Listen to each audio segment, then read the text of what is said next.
Good afternoon, folks, and we welcome you here for this beautiful Wednesday night. As we know, we were supposed to be off this week for Bluegrass. Most of you joining us here are aware of the situation at hand following the storms in Kentucky. One of our drivers, Alex Healy, actually his neighbor, he lost his home and a lot of their possessions, almost basically everything. And tonight, Bluegrass has decided that we are going to take what we can and do what we can do and try to make something out of it and give back to that family. And we welcome you tonight. Excuse me. Sorry about that. I had to clear my throat. As we welcome you here tonight to the Alford family. It's 250, excuse me. I couldn't remember if we were going by miles or lap numbers, but we want to say a big welcome, though, to everybody here that is on the Bluegrass platform. And just want to say a big thank you to all of our supporters here tonight. This is going to be a very special night. If you are cleaning your glasses, rubbing your eyes, you might be seeing some fender numbers right now. You might be seeing some slick paint schemes. Yes, those are the next generation NASCARs out there on the racetrack, and we are going to be running next gen here tonight at Talladega, 94 laps. This is going to be a shootout here at one of the greatest tracks in the world, if not the greatest racing complex to ever exist here at Talladega. It's going to be a fun race. We've got a lot of Bluegrass originals, but if you see that man right there, Aaron Roth, I don't even know who that guy is, but guess what? I've got to call this man tonight. This is one of our drivers here tonight.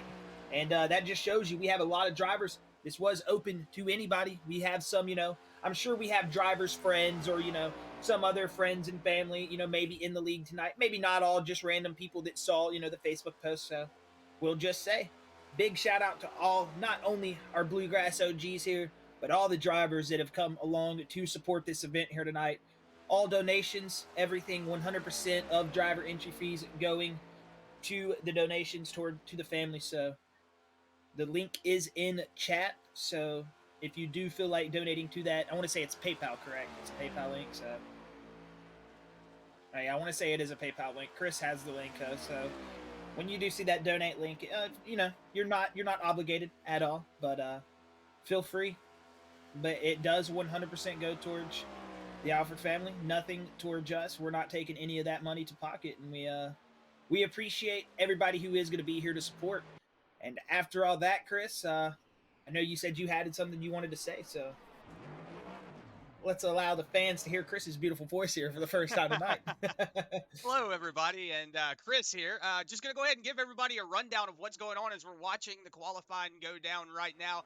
Got a lot of drivers on the track here.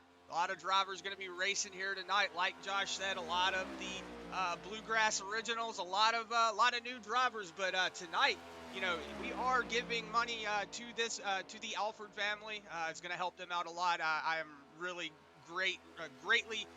really glad to be here and really greatly loving the fact that we are doing this. This is something that I always love doing, love giving back. But also, not only are we giving back, but we do have the Bluegrass guys have given a little bit of a prize incentive. So LNS Customs, they've given a end to win for the pole sitter. So the pole sitter of this qualifying session can take an EOL, go all the way to the back, and if he wins, he gets a $50 prize from LNS Customs. Then you also have a $25 hard charger for the LNS Customs, so the driver who qualifies and makes it the furthest through the field.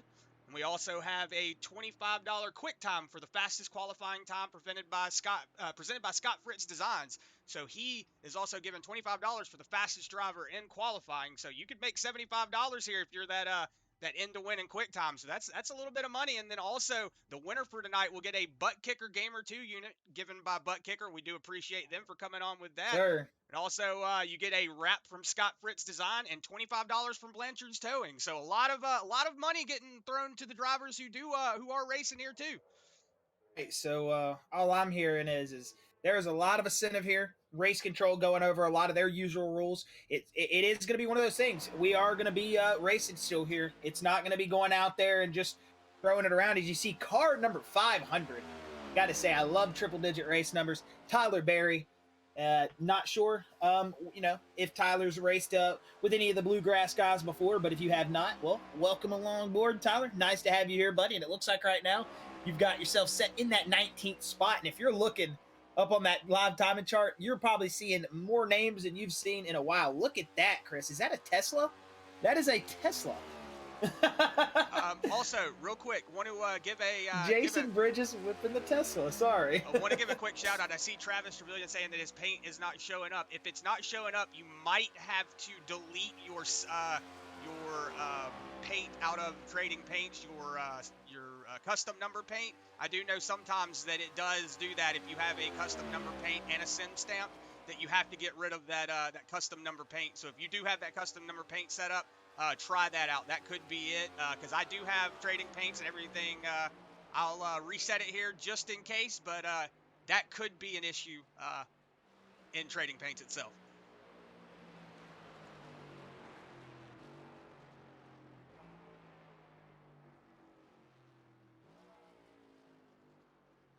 With about a minute left in qualifying, race control just been heavy on the rules these past 10 minutes. I really haven't, I don't think, seen anybody's name but Jason Collins. He's just been talking the drivers through. We know what these Bluegrass drivers are capable of. And, I'm expecting to maybe see a little bit of bumping and banging here. We might see an early caution. Wouldn't doubt it. I mean, we got stage 1 coming at lap 20, stage 2 at lap 45, and then it's going to be a straight shootout to lap 94. Green flag pit stops probably involved in all of them. So I'm interested to see, man. We've got a lot of drivers mix up here with a lot of drivers that drive together and a lot of drivers that probably really haven't drove together. Not saying maybe everybody. I'm sure, like I said, we have some friends of friends I know in here. So we're expecting to see some good racing overall. And I think tonight is not only going to be a great night for a great cause, but it's going to be a great night out on the racetrack. A lot of fun to be had, and especially all in all, some great action for you fans at home. Again, thank you to all the Bluegrass faithful, any friends, family, anybody here just to support the event. We appreciate you guys, and we're glad that you guys could make it out tonight. And it looks like the sessions have just switched over. As you see the pick boxes spawning up there in scenic camera, we are about to get going here as the field will get gridding up. It is going to be a long qualifying grid, so we're going to go ahead and start getting through your drivers because it's going to be a second before we get to the end, as we'll let a couple more get spawned up, and then we are going to start rolling through your grid here.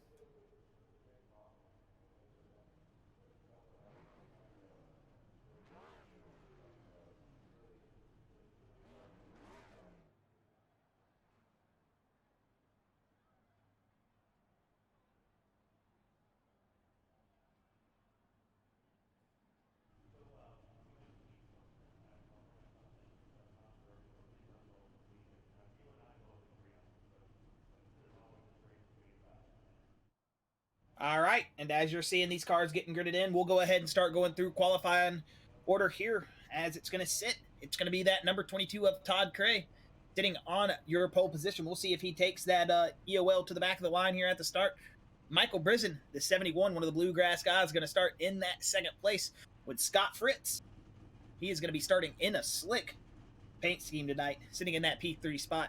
Then it's going to be that number 3 of Mo Abbott sitting outside in that second row. In that P4 spot, Christopher Blanchard, he is going to be lining up in that P5 position in that number 19 machine, with Aaron Roth lining up outside him in that number 30. As Matt Grenier, I want to say Chris said the skins aren't loading up currently loading up at the moment, so to apologize about that. As Matt Grenier in that number 29 Kellogg's Cornflake Chevy Camaro going to line up P7, with Nicholas Noggle lining up in that Mobile 108 Toyota Camry P8.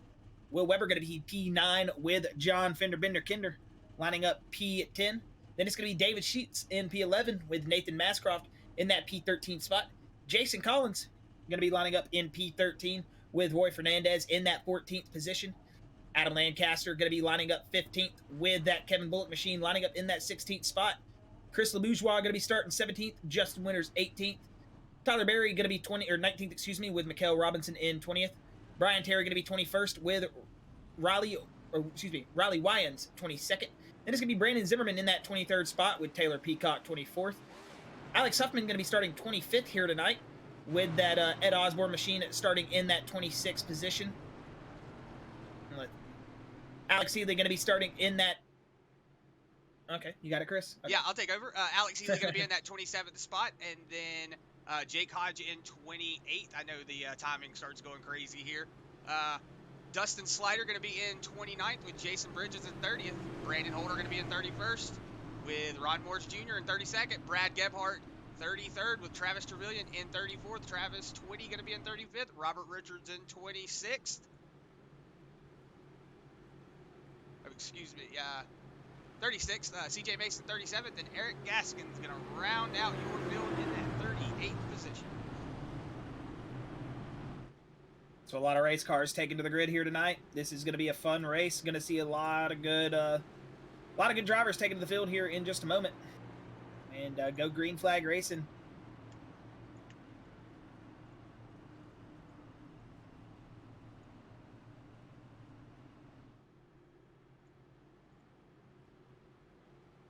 It's through turn 3 and 4. It looks like Todd Cray will bring us to the green flag with that 71 of Michael Brisen to his outside lane. It's now through turn 4. It's going to be a long, long stretch here before we get to the green flag, as the flag stand is on the other side of the tribal here at Talladega.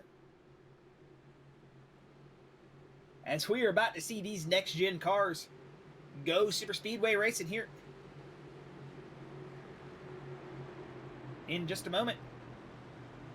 As that 22 of Scott Cray and that 71 of Michael Brisen going to bring the field through the tribal here at Talladega. The virtual fans on their feet. Get ready to go racing, boys. It's through the tribal into the restart zone. They are lining up. And it is going to be green, green, green as the drivers are off and racing. Scott Fritz already off to a big bump to the back of that number 22 machine, as Scott Cray going to roll off in that inside lane. But the outside lane getting a good little run back here into turn 1. We know the next gen car has been having a little bit of issues early on in the build with the super speedway package. We'll see how the outside lane fares here tonight. Looks like it's already fallen off a little bit. 94 laps to go, though. I'm sure these boys have a lot of talent. They'll get it riled up soon, as that outside lane already starting to fall apart just a little bit. But to that inside lane, these drivers rolling down the back straightaway. The Allison back straightaway for the first time here tonight under green flag conditions. As you see that inside lane starting to freight train, as here comes to that outside lane. Oh, Michael Brisen almost up in the wall. That was a big, big move. Not sure who that was that moved up to the outside lane. Looks like the 20. As our numbers are all sorts of jacked up here. We got a lot of drivers, obviously, that aren't usually in Bluegrass, so maybe the league numbers are a little bit funky here. It's showing the 19 of Blanchard as 18. It's showing him as the leader for me currently. My live timing is all over the place. As we'll get the end of lap 1 with that 22 still out in the lead. As you see Michael Brisen still being taken 3 wide. That's a netcode wreck. We've already got the big one here.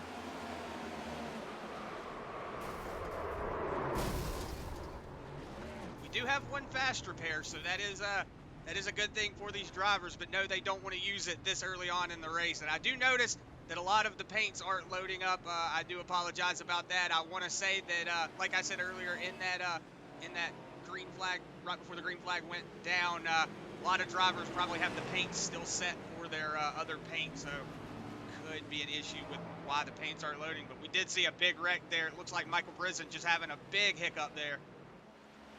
Custom numbers off by chance? Because I'm seeing a decent amount of paints.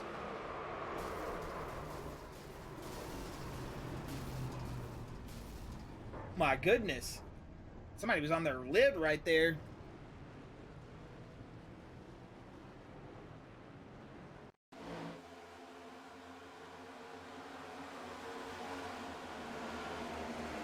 Yeah, it just looks like that little bit of a hiccup there just set off that train reaction. And like you said, you see that driver. Ooh, who is that? I want to say that was the 30. Wasn't 35 of Jason Bridges. He's over there. Didn't have their lid. We've got so many drivers in here that I'm not used to tonight that it's kind of hard to find out who's who. It looks like back live here, the pace car catching them up in turn 4.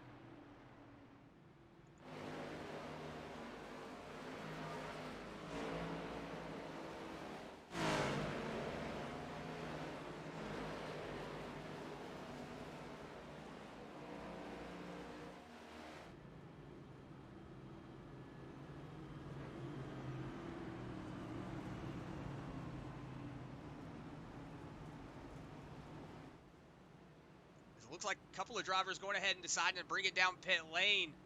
Looks like Todd Cray, Scott Fritz, Chris Blanchard, Matt Grenier, David Sheets, Roy Fernandez all pulling it down pit lane. It looks like John Kinder, Adam Lancaster, Justin Winters, Brian Terry, a whole bunch of drivers coming down. So everybody just probably coming down, going to top that fuel off and get everything settled back up, get back out there on the track, probably get that that fast repair go ahead and use, so then get back under green. Yeah, Calvin, it does look like we had the big one here early on. It was something that we were talking about before the race, how soon the big one was going to happen, and I wouldn't technically consider that one the big one yet, though. No, it was the big one. That was a big one. There's a lot of race cars beat up in that, man. But, I mean, we're still going to have a decent-sized field here that is clean. But, man, early on, that was just tough luck, man. But that happens here.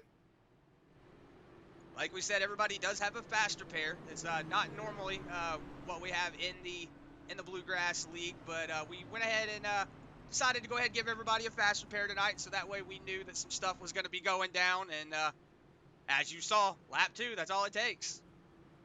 I was trying to warn them before the race. I was trying to sit in the chat and go, hey guys, be careful leaning on everybody. I've been watching these cars a lot, and they definitely don't like to be leaned on.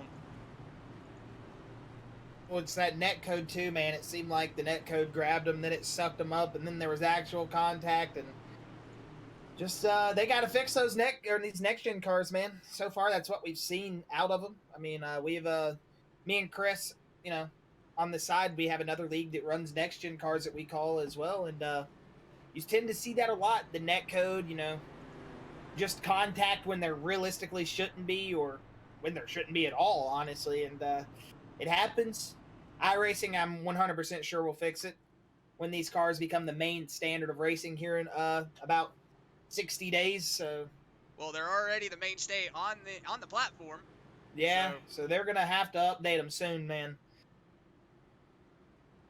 Yeah, do again apologize about the skins. Not sure what. Josh said that, I did hear him say in the background that he was able to see some of them, but I'm not sure. Right now I'm looking at the 08 of Nicholas Noggle, and there is just it's a blue and white skin for me. You don't see the snowman on the back quarter? I do not.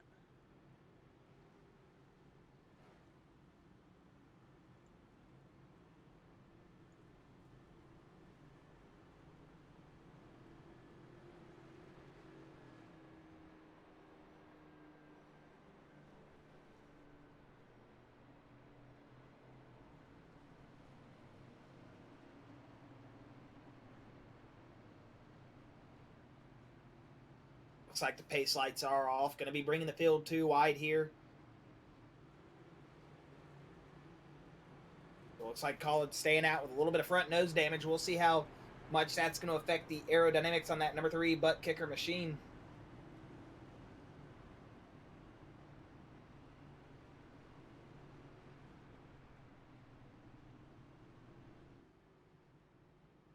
As we'll see if they'll be able to manage green flag racing for longer than 2 laps, or should I say a lap and like a quarter, you know, this time by. Hopefully these drivers got a little bit more wound up. We know how it can be on those restarts here to track like Talladega. First lap is absolute mayhem, and then coming into turn 1 again, you just get one driver out of sorts, and it can be absolute chaos from there, and that did ensue.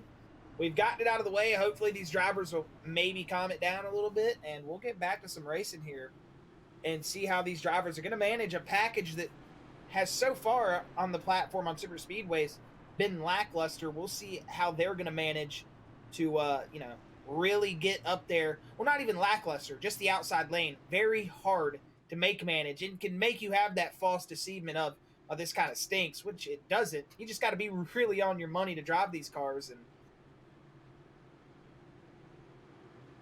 yeah, Josh, that is one of the things about these cars. You just have to be really patient with them. They do get in the draft really well. Heard a lot of the drivers talking about how well the package was going into it. So, you know, saying that you can get brought back up to the cars. Well, this is talking initial next gen. I'm not going to speak anything recently. I haven't drove them in a while. I could be talking out my hind end for all I know right now, but I just know early on in the platform, the next-gen cars were having a little bit of a struggle on the super speedways. People were not able to get that bubble going. You had to be 3-4 cars deep before you could really get bumper to bumper sometimes. We're going to see him get back to rolling green here. The leader does have control of the restarts. as you're going to see that 08 get out. We know that 3 and that 08 do work together. That 08 does spot that 3 sometimes. In his, used to spot him a lot in the Truck Series. No, he has spotted him in the Xfinity Series. 97, Alex Healy's off. Yeah, I was going to say, it looks like Alex Healy having a really big issue there. Going back on board here with your leaders. It looks like everybody just starting to tuck in single file now. The 08 getting off to a really good jump. Like Josh was saying, leader is able to dictate the start, so he can pretty much set up and go whenever he wants. As I'm still trying to fix the paints, guys, so just bear with me if I can't get it working. I don't know what's going on with it. New computer, we'll just figure it out. But I do see it still loading in and out. But right now, everybody just kind of single filing it up. I see a couple of drivers are blinking out back there. But everybody looks like they're still riding single file here, going to lap 7. The 08 of Nicholas Noggle still out in the lead with the 3 of Jason Collins right behind him. Aaron Roth, that newcomer we were talking about, he's sitting in that 3rd spot, so doing a good job sitting in that 3rd spot.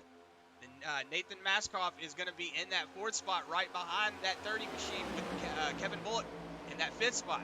So a lot of drivers moving up through the pack right now. There goes the 22. Big hit to the 22. Todd Cray just... That's our pole sitter right there, too.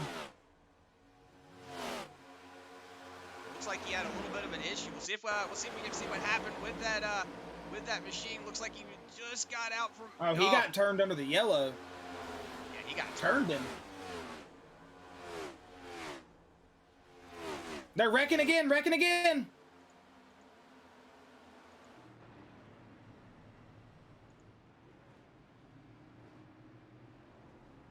As it looks like we had another wreck, going to be Riley Waynes and Tyler Berry.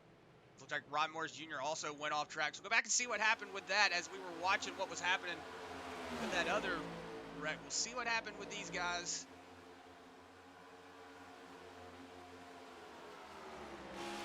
What happened in front of them.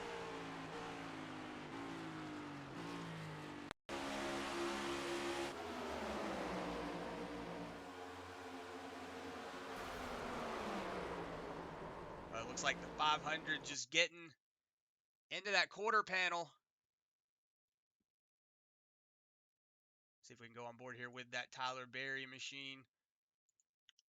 See if we can see it from his point of view. Yeah, it looks like he just tried to go down, got into that back quarter panel, and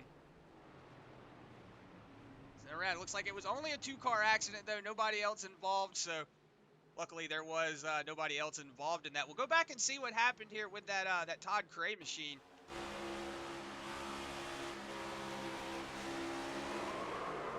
That was the one of Scott Fritz. Yeah, it was the one of Scott Fritz. Very uncharacteristic from Scott. Todd Cray got the caution he needed there on the front stretch. That's going to keep him on the lead lap.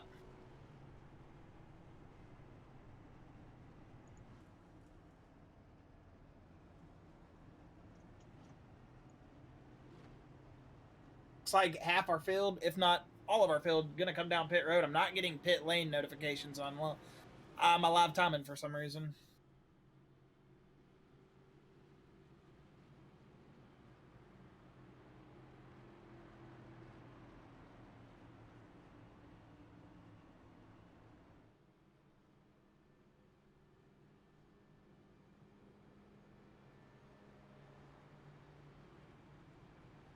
As hopefully everybody out on the Facebook and YouTube chat doing good right now as we are at lap number 9 here. As getting that little bit of those Talladega blues, man. This is how it is on these super speedway tracks. Everybody just so...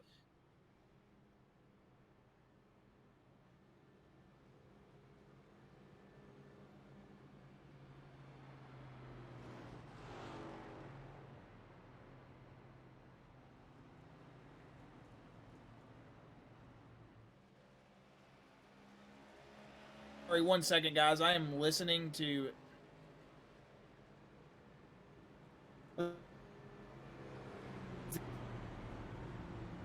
Sorry about that, but hopefully everybody out on the YouTube, Facebook, doing good right now as we are going, getting those Talladega Blues of the early ranks here out of the way. Hopefully we'll get a good green flag stint here in just a moment. But if you're on that Facebook, say what's up to your driver, shout them out. As you know, shout out anybody you want to. Or more than glad that you guys are here for the ride. And if you're on that YouTube as well, say what's up. Let us know what driver you're here to watch. We are more than glad that we are able to give you guys this awesome racing action here that Bluegrass is bringing you here tonight. As Jason Collins still with a little bit of nose damage, I'm excited to see, not excited, but more intrigued to see how long that 3 is going to be able to go with that nose damage, and if he's going to stay behind that 08 of Nicholas Noggle. You would think he's got some, rad support damage or some type of radiator damage up there that's going to, maybe affect the cooling on that car. He might overheat just a little bit more than, per se, than, that 08 of Nicholas Noggle, who has the cleaner front end.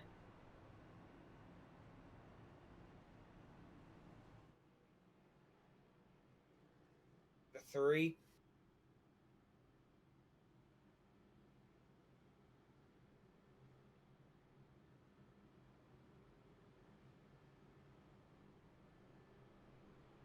There we go. We have got the skins fixed. I see everybody loading in now.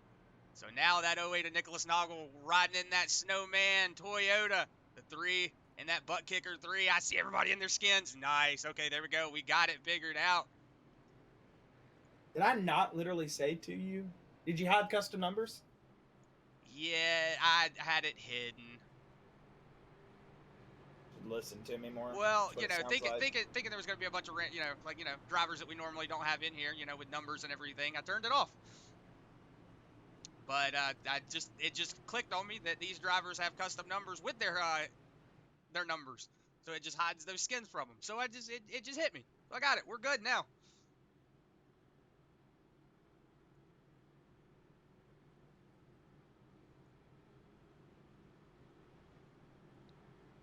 We were going out of turn 3 and 4. I didn't realize we were just now going down the back straightaway. This has been a long caution lap.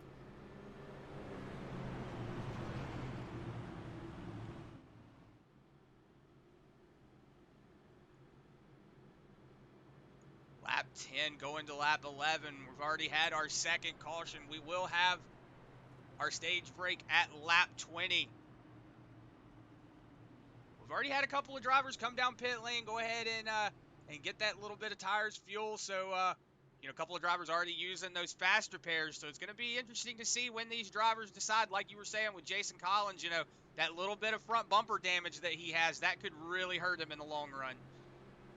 But unless he gets up, if he gets in behind Nicholas Noggle and just drafts behind him, then he should be fine. But, he's going to have to really get some air on that front end, keep it cool.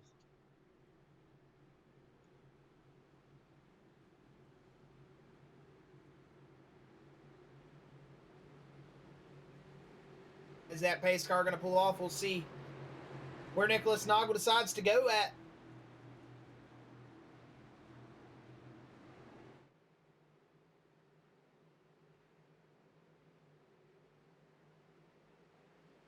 Goes green flag back out as we are racing here again at Talladega. The 08 off to a good start. He's going to go up to that high lane, try to drag Jason Collins up to that back bumper just a little bit, but it looks like that inside lane going to get the run here, especially with Jason's front bumper damage. I think he could lose that inside lane here. Yeah, Jason's trying to fight that top lane, but he's got that 30 of Aaron Roth on that inside. He's got a lot of pushing behind him. You see Nathan Mascroft behind that 30 machine, so he's definitely got a really big push. You see the 23 of Chris LeBourgeois trying to tuck back up to that back of Jason Collins so he can start pushing him up there, but it looks like Jason Collins just not having a lot of luck go his way right now. Nicholas Noggle.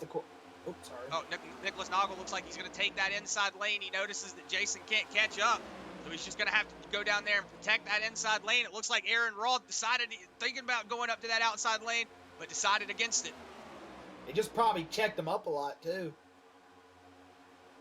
That 08 didn't have as much of a push as that 30 did. He came across him probably about 5 miles, 6 miles an hour, the speed difference right there, and he had to check up just a little bit. They got that inside lane out of sorts of the tri-oval. They're back together, and you see that outside lane forming back up. 4 cars in it right now. Looks like Jason Collins, I want to say Chris LeBourgeois, maybe Jason Bridges. Yeah, he's up there as well. Looks like Jason Bridges. There's LeBourgeois, yeah. Looks like we got another one up there that just moved to the top of the outside lane. The one is Scott Fritz now going to head that outside lane, and they're starting to get a little bit ahead of steam, Chris. Yeah, it looks like that outside lane's really coming together now. So Scott Fritz leading that outside lane. He's going to get a really big push. Let's see if he can get up here and get in front of that 08 of Nicholas Noggle. Yeah, Jason going to really give a good push to that one. I wonder if Nick's holding up the inside line a little bit, maybe just trail braking. But they're making that outside lane work either way. They've formed themselves back up here. And I got to say, Scott Fritz might be going to the lead from the help of Jason Collins if he gets a little bit closer here. Yeah, right he now. He is to the lead currently, but yeah, obviously right now, this inside lane going to pull back through. But Scott Fritz going to clear himself. New leader, Scott Fritz, here at lap number 13. So that outside lane doing a little bit of work right there, Chris. Yeah, it looks like everybody's starting to form up. Looks like everybody's trying to decide if they want to go to that outside lane or not. We're going to go back here just through the field, just look and see where everybody's going. But right now, it looks like everybody's just kind of stacked up right now in that middle lane. Everybody just riding that inside lane, trying to get everything going. But that outside lane now starting to fall apart. Everybody tucking in on that inside. Now, look at that. Jason Bridge is starting to fall off. He might have to tuck back down into that bottom lane here before too long. He's right behind LeBourgeois. Him and LeBourgeois had a gap where they both could have fit in out of turn 2, but it looks like now, yeah, Bridges is going to get him at that outside lane, forming up again. We got about 6 cars up there. Well, looks like Bridges is going to take off and say, hey, never mind. I've learned my lesson. Yeah, it's a little early. Well, never mind. I was going to say, it's a little early to be doing risky moves, but Jason Bridges looks like he's trying to take that outside lane. We'll see if it works for him, if he can get somebody built up. But right now, everybody just kind of single file racing. Scott Fritz got out to the lead. He's still holding on to it. That's something you're going to see. Once you get a driver out to the lead, they'll probably stay there a couple of laps, and then before that outside lane starts working again, they'll come up there, they'll shuffle somebody up into the lead, and then we'll have another leader for a couple of laps. So that's just how it is here. Until you get to those last 10, 15 laps, then that's when everybody just throws the kitchen sink out and starts really racing. 3 wide back here. 3 wide. See who gives. It looks like 22 gonna really push up in there. Todd's trying to make up a lot of room here. You saw him get into that little bit of an accident earlier off the front bumper of Scott Fritz. So he's trying to make up as much room as he can. He's got that 35 of Jason Bridges, who I want to give a big shout out to for helping me, helping me build my computer. So big shout out to that 35. But we're just gonna go through the field here, see what everybody's doing. Looks like everybody's just kind of single filing out. But I see up front, it looks like got a lot of racing going on up here. Looks like as I was saying that, it started cycling out. But I do see on the YouTube chat, Josh, I want to say, Harry Alford saying, thanks again for putting this on, watching from our temporary home. We appreciate everything many have done for our family in the last week and a half. Hey, man, we couldn't, whenever they said we were doing this for you guys, we were like, you know what? Yep, we're doing it. Let's do it. So, we just want to give back to what everybody's done for us. Everybody's given us an opportunity, so we want to give back to you guys. So we really appreciate, the kind words, Harry, and we're doing this for you, man. This is all for you. Whoa, look at that! Whoa, back in the backstretch. Looks like Travis Trevelyan getting into it. Oh. Travis taking the blame for it too. Ed Osborne going to wipe out afterwards.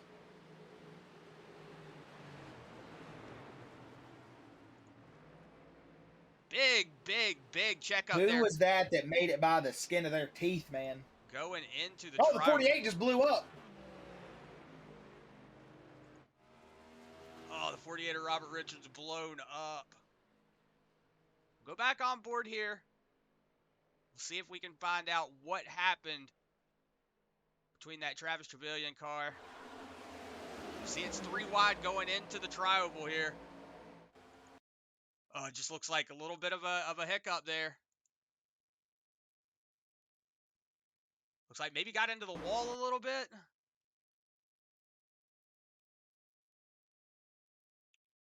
Yep. Oh, that wall just bumped him off.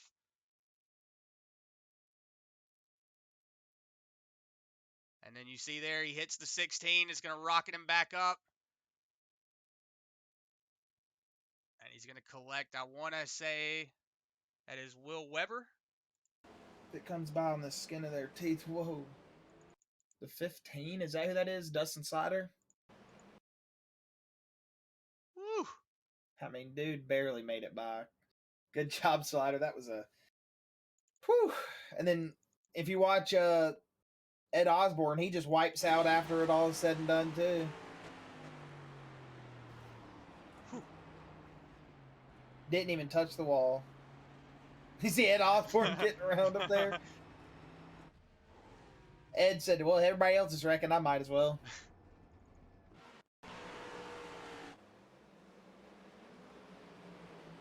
It looks like he just got down into the grass there and just maybe bumped the edge of the apron. And that's what sent him around. Oh yeah, I see what you're talking about. Oh, right there, that bumped. He just checked up a little bit and got bumped. That's what it was. Okay. Well, it could have been worse.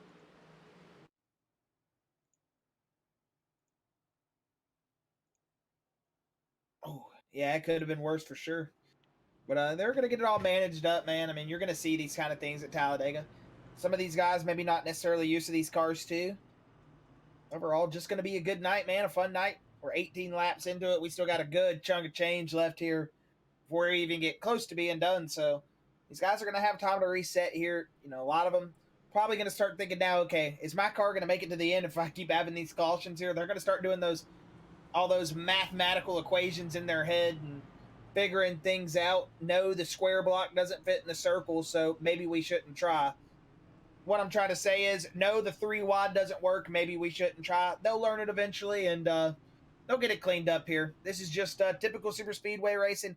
And, you know, typical super speedway racing with a lot of drivers who really aren't that comfortable with each other. So we'll see it happen. But overall, they're going to get it cleaned up. We still got a lot of good race cars in this race, and it's going to be a fun night overall here.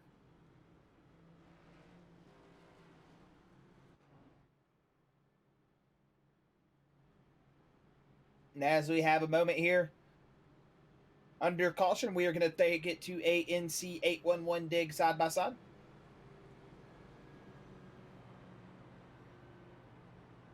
Oh, excuse me. Excuse me. Completely wrong league. I just completely messed that up. I completely apologize about that. L&S Custom side by side. I do apologize, and we will take you to a side by side right quick. Have a word from L&S Customs, and we will be right back.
And we welcome you back from that L&S Custom side by side.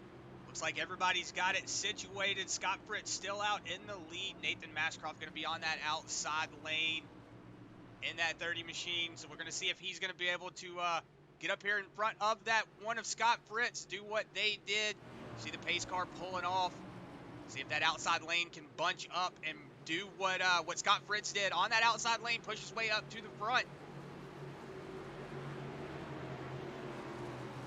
See Scott Fritz pulling up to the restart zone. Like we said, they do have restart. They do have their own restart. They can start whenever they want. And the green flag is out. Scott Fritz out to a good jump. The 30 of Nathan Mascroft going to have a really stack up on that inside. It's going to open up the door there. Excuse me, Aaron Roth in the 30. I've been saying the wrong name. That's Nathan Mascroft on the inside. So the 30 having a really big stack up on that outside. It looks like he didn't get off to a good jump. So he's falling back, but everybody's starting to fall in single file now. We'll see if that outside lane starts to pick up or if Scott Fritz is just going to stay up here in the front. As it looks like, whoa, Todd Gray looks like he might have been peeking, trying to tell everybody behind him he's ready to go. Looks like he was trying to tuck up to the outside, but decided against it again. Everybody's going to fall back in line. So here at lap 20, we've still got the green flag going right now. So we'll see if the stage break does come out, or if they did serve that last caution as the stage break. If they did, we didn't hear it. I do apologize. No, they didn't. This is the stage. Okay, so this is the stage break. So Scott Fritz going to be your stage 1 winner. Look at the job the 22's done. Yeah, Todd Cray, after having that little bit of an incident going down the backstretch off the front bumper of that one machine, he's now moved himself back up to that 3rd position. So good to see him move his way back up. As we're going to go to the chat here, Harry, Alford, do want to apologize. I was getting all mixed up. I was watching a whole bunch of stuff as I was saying. I was going to say we appreciate the kind words, man, and we're, we love the fact that we're doing this for you guys, and we hope that every little bit that we can give you helps, and you can get everything situated, man. It's sad. We've lived in a lot of tornado areas, and I know how it is. I've had family and stuff hit with that. So whenever they said we're doing this, I jumped on board super quick. So we really appreciate the kind words there, Harry. But we're gonna go into the other chat as I gonna read through everything. A lot of chat going on. I see Del Ward at the beginning of the race saying, "Let's go T-Berry Motorsports, Tyler Berry, Scott Fritz." Scott Fritz sitting in the lead right now. And you also have Adam Stanley saying, "Let's keep racing 19." Adam said, "Okay, Blanchards, 18 Blanchards." David Deb Grove saying, "Tough start after the big one way early. Go Team 9 winners and 8 Huffman. We're behind you all the way." Deb's Old School Diecast. Good to have you on the Facebook, Deb. And then see Kevin Martin in the Facebook saying, "Let's go Maurice 20. Good to have you, Kevin. And over on the YouTube, I see Rylan Greer saying, "Have no fear, Rylan is here." And then Sarah May saying, "These Bluegrass guys are the best." Yes, ma'am, Sarah, they are the best. So it looks like everybody pulling down pit lane right now. But Kevin Bullock, he's going to go ahead and stay out on the track. So maybe a little bit of a pit strategy here. He did pit at lap 17, so maybe just already came down pit lane, says, "You know what, I'm going to go ahead and go for that lead." Fear the Greer. That's all I got to say. As it looks like Roy Fernandez is going to move himself up into 2nd place. Kevin Bullock, no relation to Sandra Bullock, the actor, he is going to be in 1st position. I mean, at least I don't know. I mean, it'd be pretty cool if he was. But, either way, that 62 machine is going to be out in 1st, currently at the moment, as he decided not to stop under the pit stop, pitted at lap 17, undercut the stage with that last caution. He will be your new leader. Looks like, Fernandez and Wyans. Holder also did the same thing.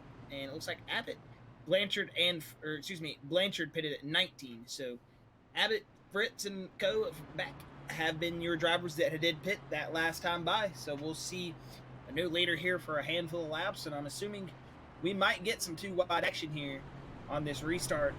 Granted, how the field decides to take it with the earlier cautions. And we got a guy up there missing his whole rear bumper. So that's going to be fun. And he is going to be very, very aero-friendly. Wink, wink. So we'll see how that 03 manages this restart. But other than that, we've got the Black Rifle Coffee Company. Shout out them. That's some good coffee. Drink that every morning. And we got Brandon Holder, who is sporting a really sick ride out there tonight, Chris. Usually we see him in that singular wireless 31 in the, Gen 6 cars. I guess you could say technically last generation NASCAR now. And now he's out there in that BK paints, excuse me. Number 5 machine. Number 32 on the track, but number 5 in our hearts. Number 32 on the timing board. Yeah, number 32 on the timing board. That's what I meant. Number 5 on the track. Either way, that number 5, man, looking pretty slick. If you want to just scroll through a couple of these paint schemes here, Chris, since the fans did not get to see them early on, since we were having a little bit of a skin issue. Well, you were having a little bit of a skin issue.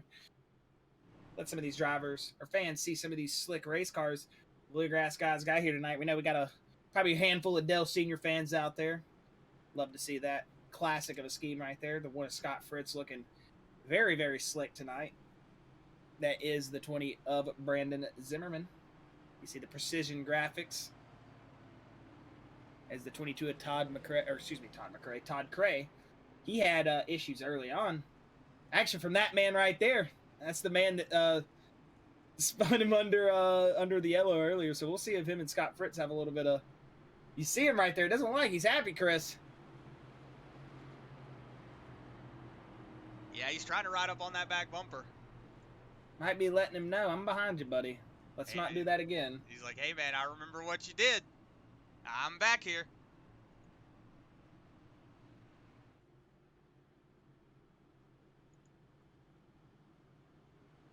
As we do appreciate everybody being out there on this beautiful Wednesday night. Do give a big shout out to everybody watching on that Facebook, on that YouTube page. We will be coming back to you at the beginning of the year, so can't wait for that. But like we were saying, we just had to do this tonight because you know, going for a good cause, going for, you know, it's doing a good thing, and you know, we can never turn down doing a good thing. So, and again, if you want to give a donation,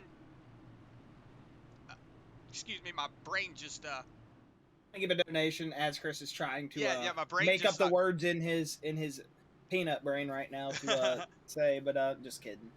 He is trying to say we do have the donation links in the chat, YouTube and Facebook chat, so all proceeds do go 100% to the Alford family, so all the entry fees, everything here tonight going straight to that as well. So if you you know, are feeling generous and want to do that, and like we said, not obligated to do it. If you're here just supporting the drivers and supporting, you know, the cause, we appreciate that. But you are more than welcome to do that. And like we said, those links are in there. And one thing I heard that was kind of funny to me under caution here, Chris, that 03 was told by the 19 of Blanchard, hey, just letting you know, Riley, you got no rear bumper. And the 03's response was, oh, I didn't know that. And it was just like genuinely shocked. As we're going to get back to green flag racing here, the 62 of Kevin Bullock, as we're going to be saying his first time for the first time tonight in the lead. As the 16 of Roy Fernandez, that outside lane now starting to move with the 5 of Brandon Holder on that back bumper. As we're going to be back to some typical super speedway restarts here. Everybody stacked up. Oh, it looks like we got a little bit of wiggle back to that precision graphics machine. That number 20 of Brandon Zimmerman, like he got a little bit out of wiggle right there. Looks like that outside lane here on this lap 24 restart is going to be moving. That 5 of Brandon Holder could go up there and possibly take the lead coming out of turn 4 through the triangle. There he goes. Yeah, he was getting a really good push from that 3 of Mo Abbott. Looks like Mo Abbott's actually got the momentum to get up there. Maybe Scott Fritz gonna push that 3 up to the front. Looks like the one of Scott Fritz still pushing. He could cut down if he wanted to now. So the 3 of Mo Abbott is clear. Well, he's technically the 34, but he has got his Goodrich skin on, so he is currently the 3, but he is sitting in first place technically. If he wants to pull down, not now, he can't. The inside lane's starting to move a lot. Yeah, but that outside lane, man, especially when Scott Fritz has been up there moving it, they've been doing a hell of a job. And that's one thing that we've seen with the next-gen cars that, like we were saying earlier, has kind of struggled, been a little bit lackluster on the platform, the super speedway racing. And so far, I got to say, on this restart, they've been making that outside lane work very well. Or, you know, at least as well as I've gotten the chance to see it in a league race setting. So good to see that this outside lane has got a fighting chance, man. They were able to pinch down a little bit, which with the net code, I'd be scared to get in with a country mile of somebody's door right now in these cars. But you get a little bit of door drafting going on. People learn to package a little bit more. I think these next gen cars are going to bring some really good racing on the super speedways. I feel like they're going to be very reminiscent of the old like Gen 4 single file, where that outside lane only moves if you really know what you're doing, kind of thing. And I really like that. Guys, we're just going to kind of look and see what's going on back here behind. Got a lot of drivers just riding single file back here. So, you know, it's a big difference from what we were doing earlier where you saw the single file race, and now everybody's kind of double file racing all the way back to that 14th position, and then on back from there, you kind of see everybody just filing in single file, trying to catch back up. So David Sheets, Adam Lancaster, Justin Winters, John Kinder, those Elite Motorsports guys, they're all linked up, so they can really start pushing. Alex Huffman all the way back in 32nd position. So Alex Huffman not having the best push here. You see him all by himself. So Alex Huffman must have a really big issue with that car. Oh yeah, down on power. I want to say he was involved in the lap 1 wreck, so he's just taking on to that fast repair. Yeah, so it looks like the outside lanes may be starting to fall apart here. The 32 of Brandon Holder, he's doing what he does every week, Josh. Every week we watch him. Gets up in the front. That's pretty much what he does. Just sits up there and hangs out in the front. So Brandon Holder right now up 30 positions. So Brandon Holder doing a really, really good job moving his way up through the field. I'm just glad that we have a lot of drivers out here, man. A lot of supporters for the league, a lot of supporters for the family. It's just awesome that everybody came together tonight for a great cause. We've got a fun night going here at Talladega. About to hit the 30 lap mark. When you say it like that, it just sounds depressing. About to hit the 30 lap mark. But right now, you know. Oh, sorry. No, I was just looking at all the drivers in the single file, just paying attention. Sorry, I kind of zone out sometimes. You know how I am, Chris, especially when driver chat pops up. I'll shut down and just listen to what the drivers are saying, try to take it as I say that, they start talking and take in as much information. But right now, man, it looks like that single file is just going to be the move. It seems like that double file likes to work on the restarts, but it just kind of stalls out. We'll see if anybody takes back to that double file, though, here as they get rolling. You see that 06 of David Sheets heading that lane, that second pack, excuse me, on that bottom lane. We'll see if these boys can tuck up, but I don't know. They might have lost their chance to get up there and run with those boys unless they work really hard right now. I don't know. It looks like they're starting to catch a little bit ahead of steam. Yeah, they're really starting to catch him. He's got it down to about a second and a half. Yeah, that inside lane is going to have to start checking up a lot too, with as stacked up as they are. Yeah, you're going to see a lot of checking up going on. Like we said, this is the boring part of the race. You know, this is the part where everybody's just like, you're watching what everybody's going to do. You're gonna, you know, everybody says it's, you know, it's the snooze part. You know, the most important part of the races are the beginning and the end. Whenever you're watching super speedway racing, that is definitely what you're looking out for. You're looking for drivers to make moves early on and really set themselves up for the later run. But we're not seeing a lot of move making, a lot of stuff going on. As we're riding on board here with Jason Collins, who's down 12 positions in that 25th spot. So it looks like he's had a little bit of issues early on, too. He did take that massive front damage on that front bumper. So just kind of riding along back here in the back. But, you know, a lot of drivers just really pacing themselves, trying to ride it out. We're riding on board here with David Sheets. It looks like he's got it down to about a second and a quarter now, Josh. So he's starting to slowly reel in those guys in front of him. They're really starting to check up a lot in front of him. Yeah, all those guys are really starting to catch back up in that second pack. I heard the 97 of Alex Healy said he was coming down pit road this time. Big shout out, excuse me, big shout out to Alex Healy as well. As we should see maybe some drivers taking some green flag pit stops soon. I want to say the second stage is what lap again? 45. I was going to say 40, but yeah, lap 45 is the second stage. So we should see some drivers take some green flag pit stops here soon and get those set up for the ending of the second stage. Yeah, it looks like Jason Bridge is trying to ride that outside lane right now. I see him. Whoa, as I say that, it looks like a lot of drivers coming down pit lane. Yeah, I didn't hear that called out, so... Oh! Whoa! John Kinder around! John Kinder wrecking, man. No! Oh. Wonder what happened there with Kinder.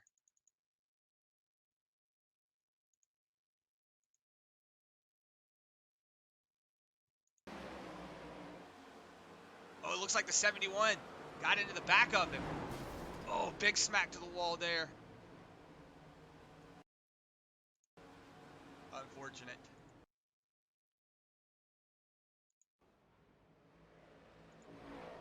That's gonna, John Kinder's gonna fall off a lot from that, so he's gonna have to hope for that stage break. It looks like a lot of drivers now also deciding to come down pit lane. Maybe Roy Fernandez coming by himself, really locking it up there. He's gonna be speeding. They're gonna catch him for speeding there. Roy Fernandez having to lock it up. Brandon Zimmerman, Todd Craig, Chris LeBourgeois, Dustin Slider all down pit lane.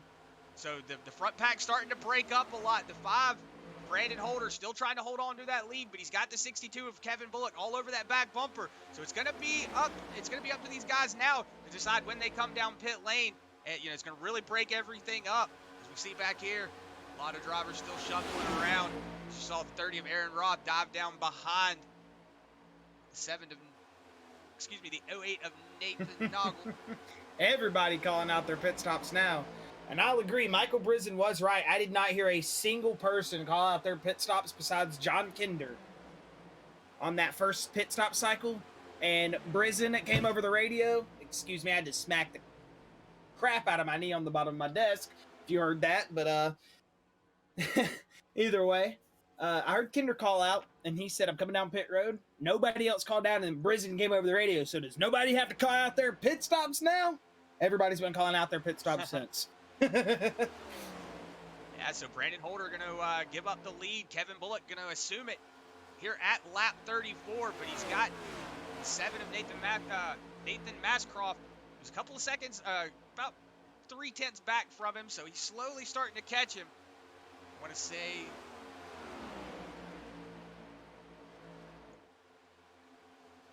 cameras are kind of freaking out here. It looks like maybe the 62 coming down pit lane. Yeah, the 62, the 7.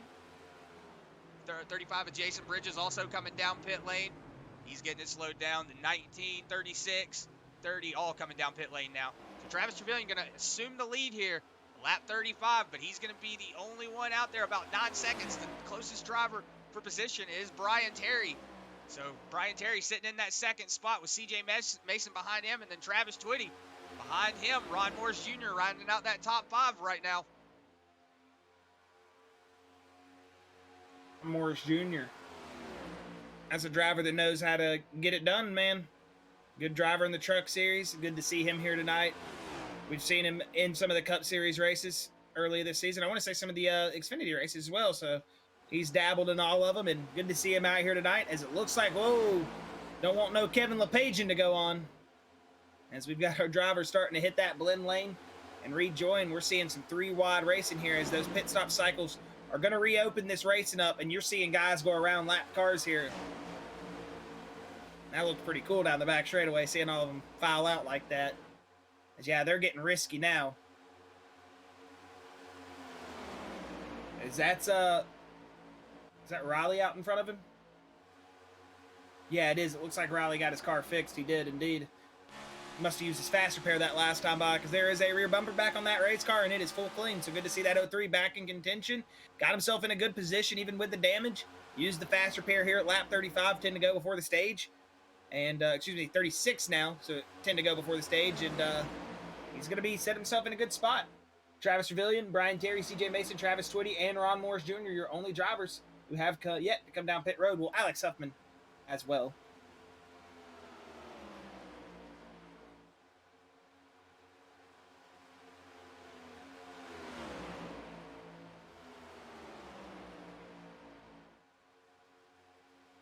Yeah, I see in the Facebook chat, Matt Smith saying, let's go Twitty. Yeah, Travis Twitty sitting up in that 4th spot, so moving his way up through the field. Travis up 31 positions, so good job on him.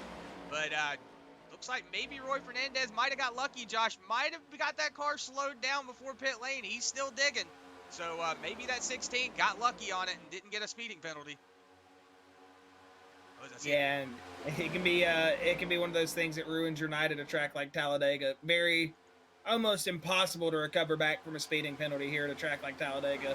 Unless you get very lucky with a caution as soon as you pull in, it's almost nearly impossible to recover if they stay green flag.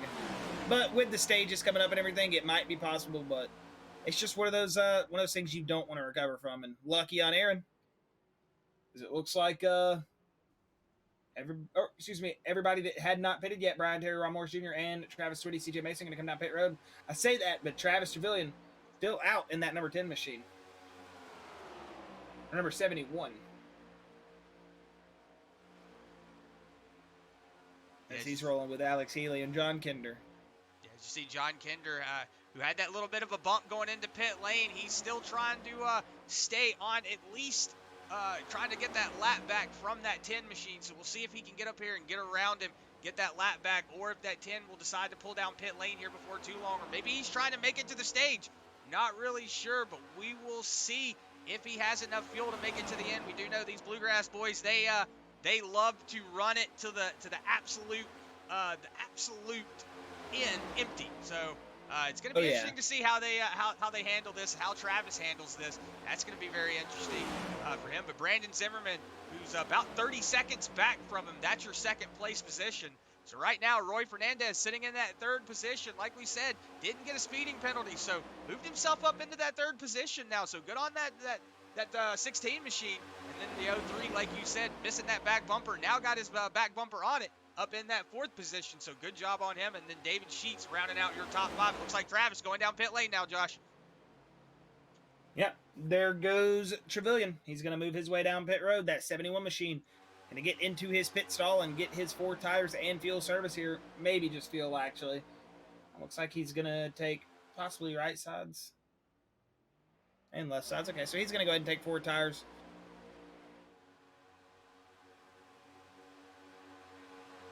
Coming out of pit lane now is Travis.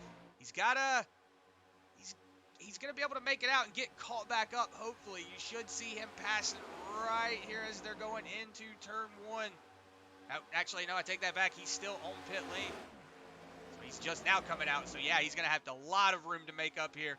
But we do have that stage wreck coming in 5 laps. So he will be able to get caught back up. But now is going to be the question, is Roy Fernandez going to make a move on that 20 of Brandon Zimmerman, try to assume that stage break, or are we going to have just a Brandon Zimmerman stage win? Going to be one of those things we'll have to see. These drivers possibly could get up here and start battling it out if they get a little bit out of sorts here. There's not too many cars, about 7 in total right here in this lead pack that's racing for position. So if they were to get a little bit out of sorts, get a lap car up in there trying to race for some track position, it could be some mayhem here for this second stage break. Yeah, as it doesn't look like he's got anybody in front of him right now, so he should be good here for just a little bit longer. You won't have to worry about really getting up there and messing with that lap traffic. So right now, Brandon Zimmerman can just hold on to that position. He will finish out in that stage break position. So we'll see if Brandon Zimmerman can hold on to that lead right now. But we've got Justin Winters, who moved his way up into that 6th spot. So now he's starting to tuck back up to the back of the 4 of Adam Lancaster. Excuse me, that is the 3 of Jason Collins that's in between them two. So Justin Winters in between. He's got Jason Collins in between them, which he is currently a lap down right now. So everybody just kind of riding single file, but Nicholas Noggle, who's up 1 position from his starting position, he's doing a good job as well. Brandon Holder, who's up 23 positions now, just trying to catch back up after surrendering the lead and having to come down pit lane with 3 laps to go to that stage break. Yeah, we're going to see these drivers up here in the front. I was about to say it, maybe start making positions. It looks like to the outside lane, the 06 started to peak for a second of David Sheets. He has Adam Lancaster behind him, who looked like he was, and they're going to commit to it here. Will they go back to this inside lane, though? It doesn't look like it. Jason Collins, who's currently not fighting for that position, just fighting for his lap back. He's going to be in the midst of this battle as they roll up to lap number 43 to grab a 3 to go for the stage. As we'll see these drivers maybe pull out here. I don't know. This could be one of those things, as it looks like Brandon Zimmerman's still just hanging on to the lead in that Precision Graphics. Number 20 is Roy Fernandez behind him. Riley Wyne's going to round out your top 3. This gap between Riley Waynes and David Sheets, that is something to look out for. Yeah, that is a scary gap. I was going to point that out too. He could get a massive run and get a really good push If Adam Lancaster can get to that back bumper and push him, that 06 can get up there and really get up in the lead. So we'll see if they decide to hold off just a little bit and try to make a move here with a couple of laps to go to the stage break. We'll see if Brandon Zimmerman can hold on to the lead. He's still got that 16 of Roy Fernandez all over his back bumper. And then behind him, Riley Wayne's going to be in that third spot. So we've still got a couple of drivers who could make a move for that lead. But like we were saying, that gap between those two, that's something to really look at. You could definitely see a run coming here in a lap or two. I was having to check up. See, Blanchard just pitting in now. Yeah, it looks like Blanchard down pit lane. Oh, that gap's starting to fall off a lot. So if they were going to be making a move right now, they are a little far back for it to go into fruition now. Yeah, not sure what's happening from that second pack for them to lose so much ground here in the last lap. Actually, last couple laps. I mean, they're just losing that ground. Well, let's see if they make it up now. Looks like he's really starting to gain it now.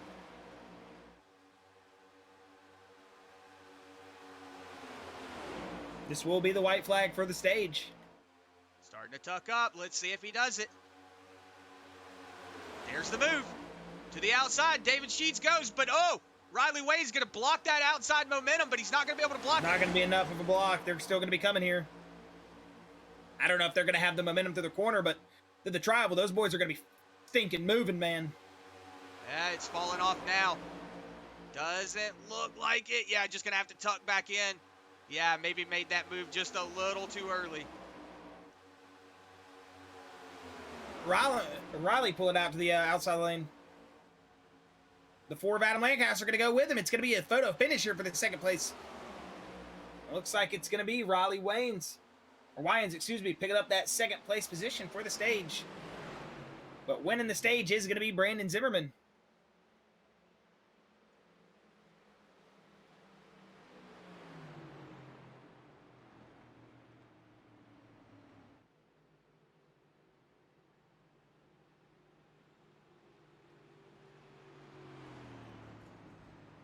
So your stage winner here at stage 2 going to be Brandon Zimmerman. Well, we'll see these drivers pull it down pit road here in just a moment again. They're going to get reset, refueled, new tires on those machines, and expecting to see a big shootout here in these last 50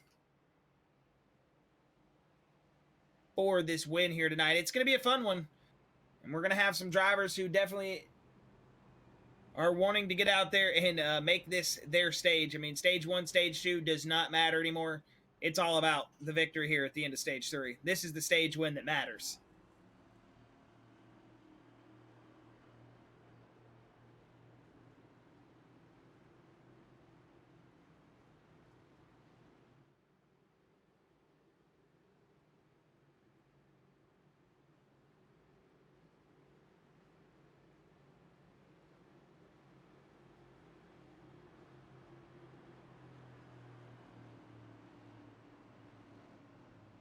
As you see in your field now, making their way down pit road here. Brandon Zimmerman going to lead them in. We'll see how these drivers sort their way out of pit road. We know the racing on pit road here can be, sometimes more fun than on the track. I love watching these races off pit road. As we'll see the leader in Brandon Zimmerman come in, but look at that. Out of pit road first. It looks like Roy Fernandez got a really good jump out of there. It looks like Riley Waynes as well. Or Wyans, excuse me. So it looks like Riley Wyans going to come out first, Roy Fernandez, and then Brandon Zimmerman. So they're going to flip-flop that top 3 right there.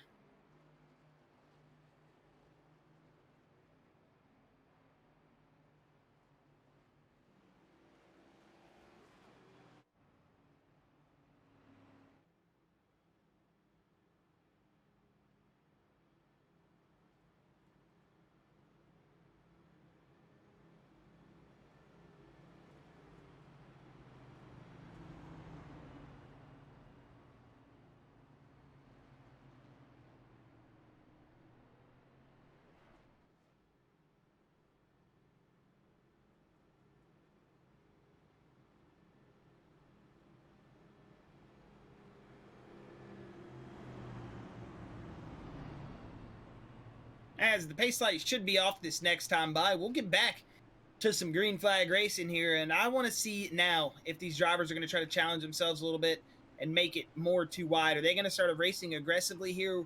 What is going to be the play of this stage 3 and this final stage here? This is the race to the race in now. You're going to see some drivers obviously conserving here. They're not going to want to get out here in the first couple laps and destroy their equipment like we saw happen at the first 2 laps of the race. I mean, you're gonna see drivers definitely conserving.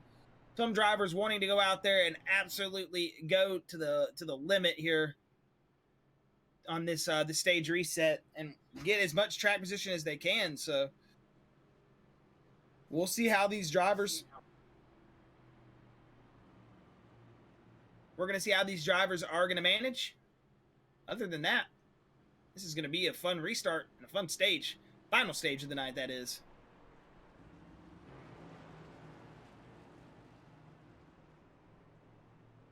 Yeah, I just want to give a big shout out again to everybody out there on that Facebook, on that YouTube platform. Make sure to let us know who you're here watching tonight. Let us know who you're pulling for, who you want to win. You know, anything like that, or if you just want to talk in the chat. You know, hey, we're here to hang out. This is a fun race. We're having a lot of fun. We're at our home track. Josh and I from Alabama. We love Talladega. This is our home track. We grew up, 45 minutes from it, I would say. 45 minutes, 30, 45 minutes, roughly around there.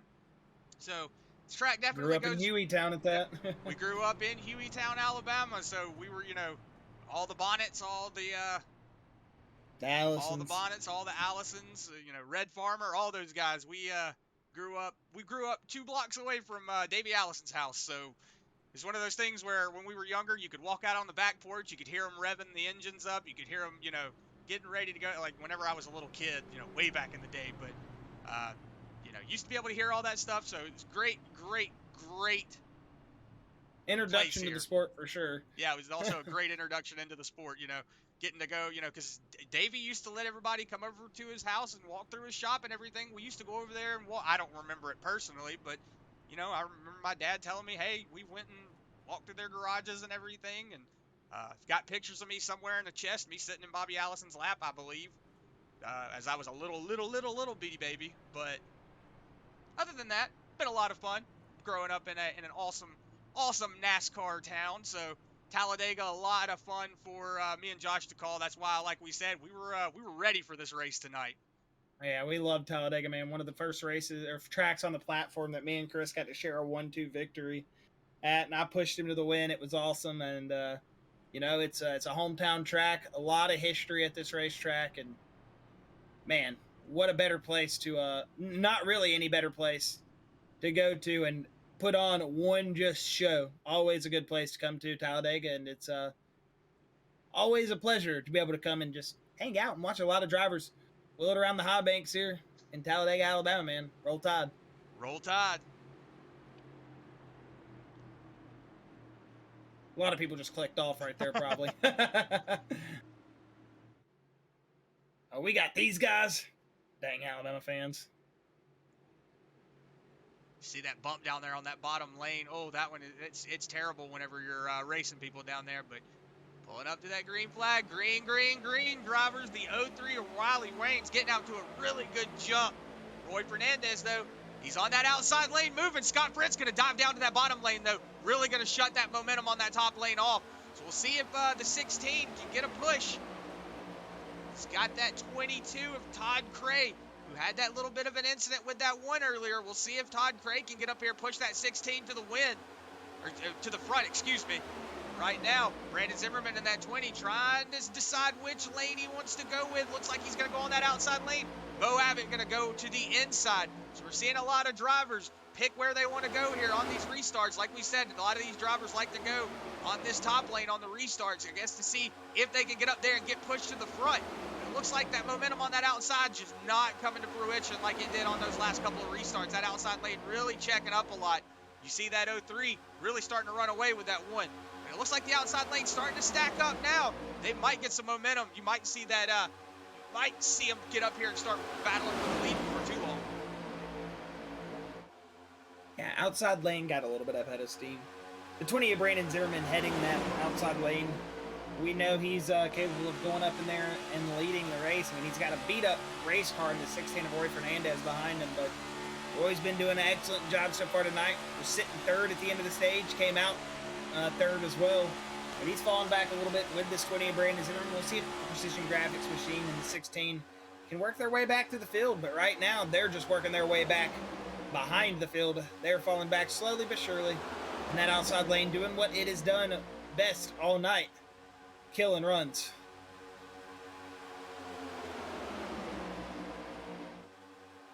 Yeah, you say that. I said that, then here they come.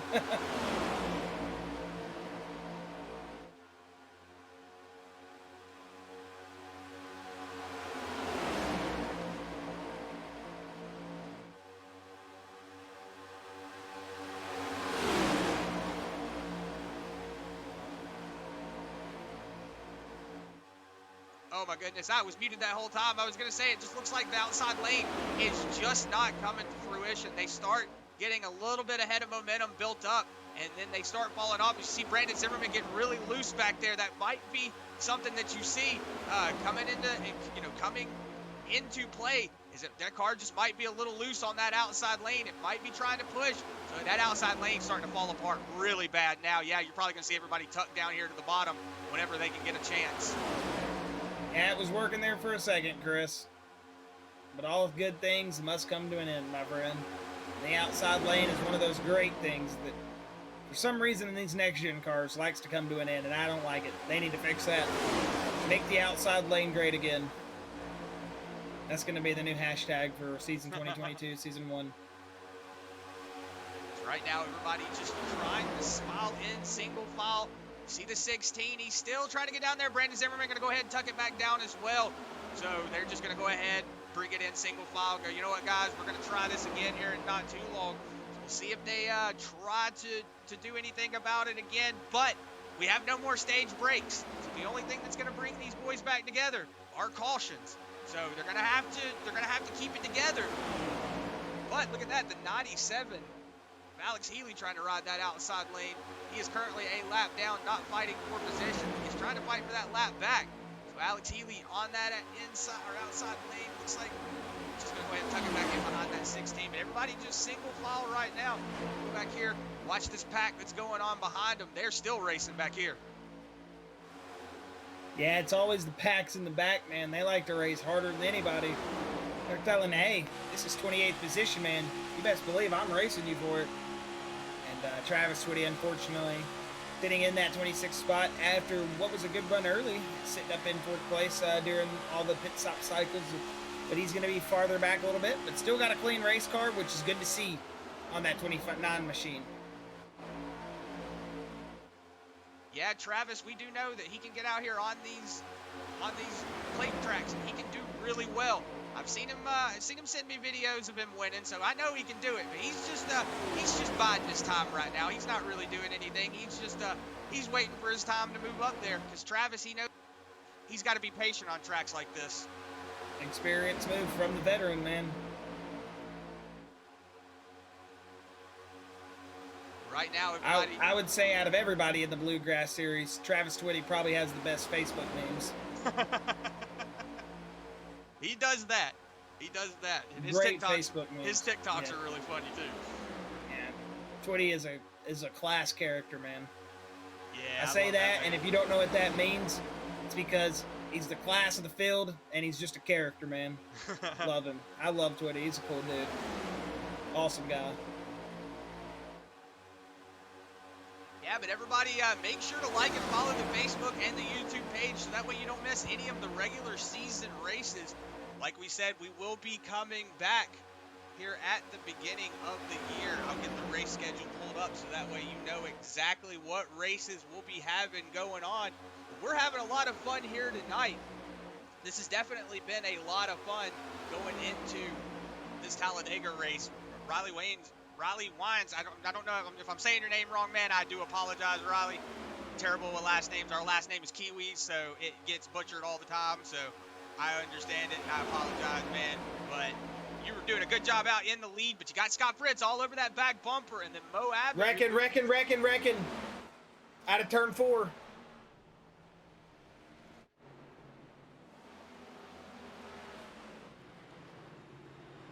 Might have been Jake Hodge in the 500.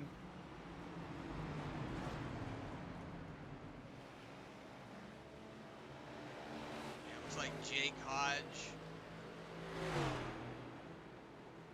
Go back and see what happened here.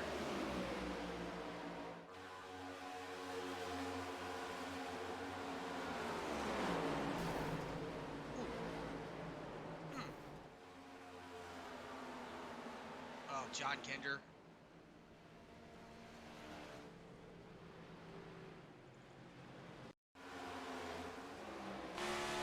On board here with John Kinder. We'll see it from his point of view. You saw it looks like they just got below that yellow line and they got mixed up there. And you see a big hit there. Oh, he's trying to avoid it. There's nowhere to go. That looks like he might have got lucky there, Josh. Oh, there's the fender bent. There's the fender bend. There's the fender bender, Kinder. John Kinder just unfortunate for that 82. Or Jason just scream out, hammer it down.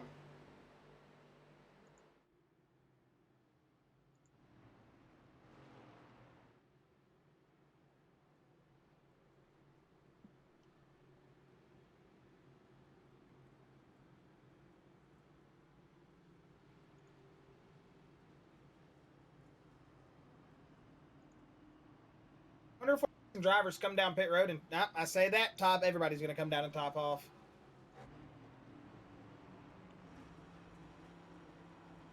Well, Chris, you said this needed a caution to stack everybody back up, and we got one. Yeah, it's definitely one of those things that we're looking at. It looks like maybe, yeah, just fuel only. Don't see the car going up. Yep, fuel only for the 03. Seen a lot of drivers probably just taking that fuel only. Scott Fritz getting out of pit lane.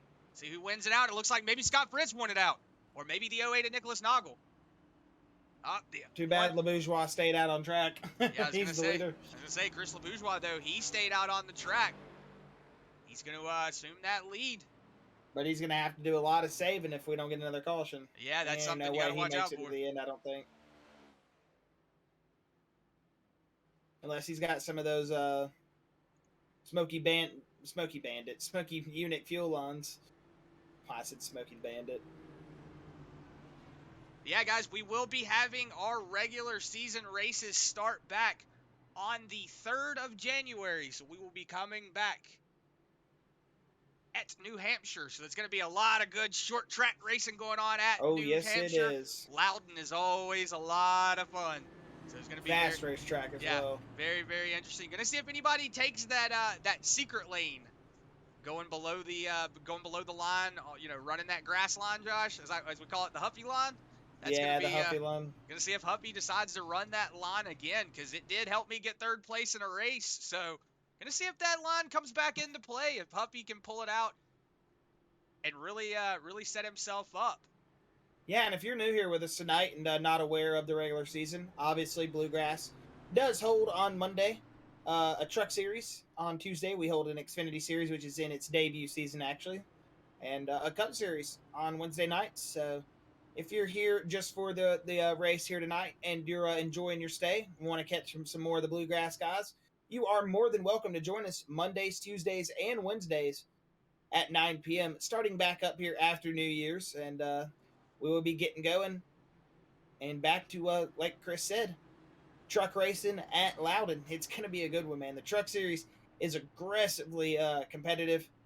The Xfinity series is, in its first year, so we've got a not a small field, but just a big enough field to get out there and really see some good hard racing.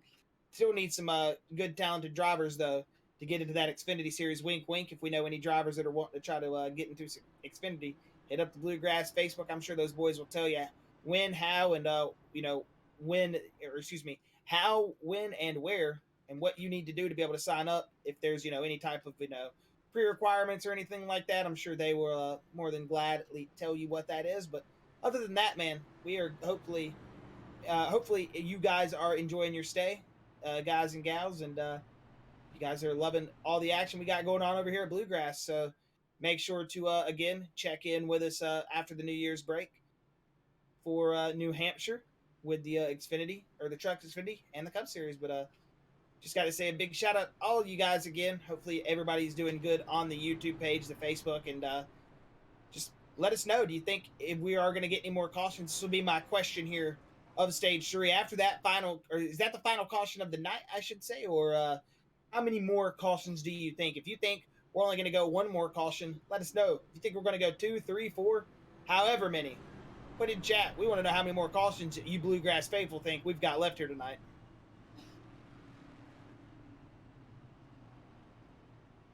And as we've got the drivers bunched up here and going down the back straightaway, once they get back to the restart, we are going to take it to an L&S Customs loud pedal.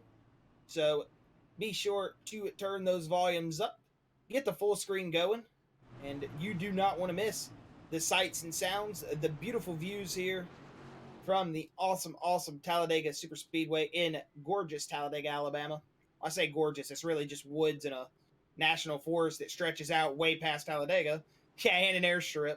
Well, they got the Talladega short track too, but other than that, beautiful Talladega Super Speedway here in Talladega, Alabama. You're not going to want to miss these beautiful sights and sounds as the pace car is going to pull off. We're going to get those cameras ready for you, so get those sights, get those sounds turned up, and enjoy these beautiful sights and sounds here from the awesome Talladega Super Speedway.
welcome you back from that LNS Customs loud pedal. We saw a lot of drivers shaking it up back in the pack, but right now Scott Fritz is going to assume the lead. He's going to move himself up around that Chris LeBourgeois machine. You see Chris LeBourgeois take that outside lane. He's blinking a little bit, so that might be why that LeBourgeois machine moved to that outside lane. We do know he is a very, very, very good driver. He is a very gracious driver. He will not, if he's causing an issue, he'll get out of the way. He won't, stick up there and sit in the way, cause issues. So Chris LeBourgeois going to move himself back. Don't know what happened. Might have been that blinking issue, but he's going to fall back to that 14th position, a little bit further than that. But Scott Fritz going to assume the lead. Nicholas Noggle going to be tucked up behind him. And then Brandon Holder going to move his way back up into that 3rd position. Ed Osborne going to be in 4th, with Aaron Roth in 5th, Todd Cray in 6th, Mo Abbott 7th, Brad Gebhardt in 8th, Justin Winters hanging on to a top 10 finish right now. So Justin Winters sitting in that 9th spot, and then Matt Grenier going to round out your top 10. So a lot of the Bluegrass faithful up here in that top 10, but got to do a couple of drivers that we don't normally talk about up here as well. So a lot of drivers up here mixing it up, but you see pretty much back to that 11th or 12th position. Everybody just kind of single file, and then we go back here with that second pack. It's being held by that 16 of Roy Fernandez. He's currently trying to catch that pack. You see Brian Terry riding that outside lane, so slowing up just a little bit, but you see Jason Bridges is going to tuck down behind that 97 of Alex Healy. Jason Collins is trying to make up a lot of room, but those guys in front of them, they are single files, so they're having to make up as much time as they can. But right now, those guys in front of them, just all single file, they're going to be really moving right now. But if they are starting to check up, which it does seem like a lot of the drivers are getting a little out of sorts up here going into turn 3. So you could see a lot of checking up and a lot of these drivers having to really get out of the gas. It's the 03 there. Riley Wayne's going to take that outside lane, maybe see if he can get anybody else to go with him. Doesn't look like anybody's going to take that bait, so he might start falling back here before too long. But it looks like that back lane starting to catch up. You see the 16 of Roy Fernandez. He's now starting to catch that 10 of Travis Tremillion, so it's going to be interesting to see how these drivers with this head of momentum take this pack. Are they going to slow it up a little bit, or are they going to take that outside lane? Looks like they might slow it up and just tuck back in.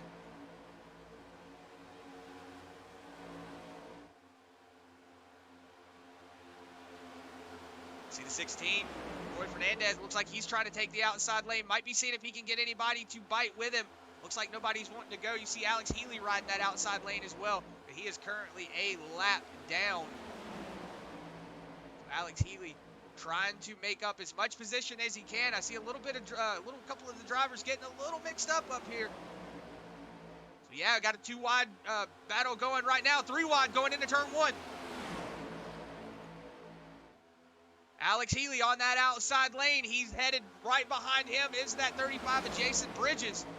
So maybe Jason Bridges getting a little bit of a run behind that Alex Healy machine. They're starting to get racy here, aren't they, Chris? Yeah, 69. Lap 69 will be going to lap 70 to the next time by. So we're getting closer and closer to the end. 3 wide back there right now. In the back of the pack, we got a wreck. Collins. Jason Collins flipping up through the air. It looks like Brian Terry involved in it. Oh, my goodness. A lot of drivers involved in it.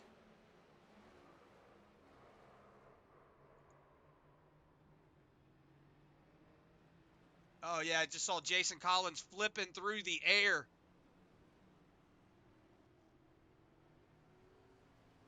Looks like Jake Hodge also involved in it. You see the 13 of Brian Terry. He was involved in it. See if we can find out what happened between that 3.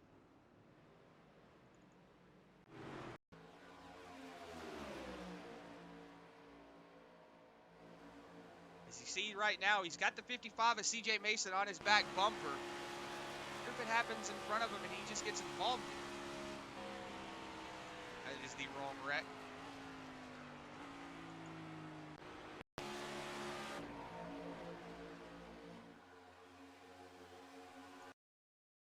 And Terry's going to come up here in front of him.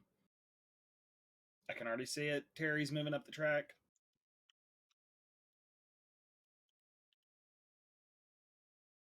Yeah, he drove him right into the wall.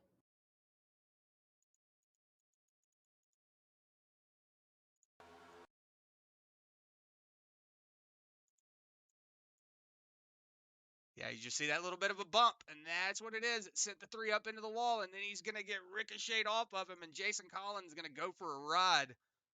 In real life, he would have never came back down the track that fast because he would have caught the catch fence. And in real life, they wouldn't have been inside of each other for half the wreck. So unfortunate though for Collins, man. Hopefully he's still got that fast spray. I don't think he used it ever from earlier. And then Huffy, see the 76. Yeah, you see the 76 getting hit there.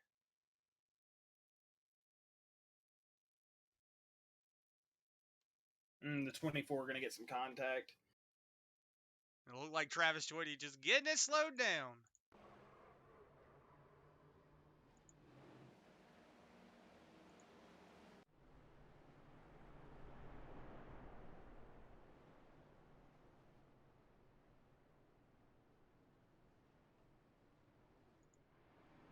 So a lot of drivers coming down pit lane. CJ Mason, Travis Twitty, Ron Morris Hey, go to the 03 of Riley. See what just happened on pit road. That's heard some frustration.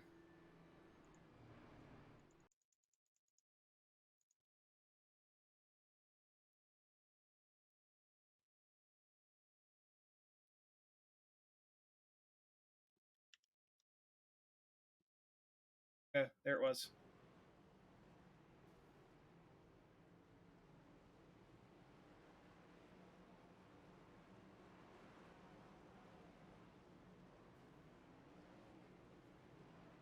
Well, the 71 of Michael Brizzen going off of the front bumper. Something you don't normally see in these pit stalls. Normally they Travis Twitty always just in the wrong place at the wrong time. 29 gonna get through it though. So yeah, the 71 just getting sent around. Something you don't normally see because normally they you go invisible in the pits, but apparently for that time it wasn't. And Jake Hodge, I do apologize. I was way far up the ticker. So that whenever I said your name, I was actually looking at the previous wreck. So that's whenever I mentioned your name, so I do apologize about that.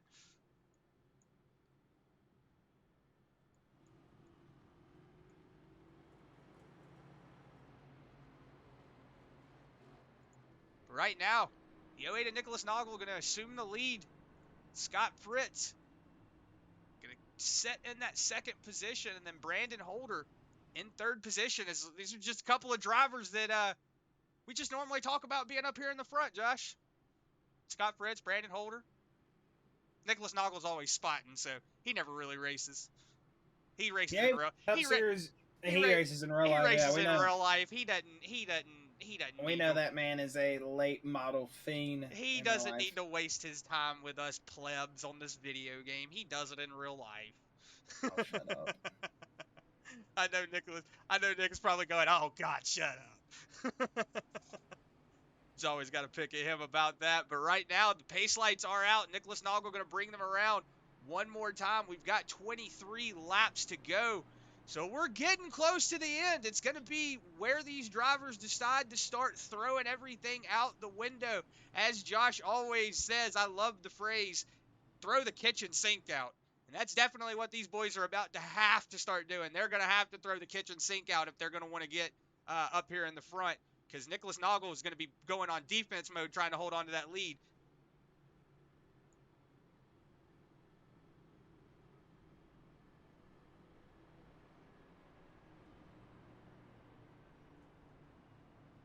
As again, just want to thank everybody out there on that Facebook, on that YouTube. Like we always said, make sure to hit that like button, subscribe, share us out to all your friends. Make sure everybody knows what's going on the Bluegrass page, because we always have something going on here every week. So make sure to check us out. Like Josh said, Mondays, Tuesdays, and Wednesdays at 9 p.m. Eastern time, 8 p.m. Central is when we start going live. When we go live, so we will be streaming the races on Monday, Tuesday, Wednesday, 8:55 when we go live, 9 o'clock when the stream starts, and we'll be having a lot of fun during that week, like we're having fun tonight. This is just one of those races that man, it's just a lot of fun to sit here and watch. I've gotten to where I don't even really race anymore. I just watch these boys race.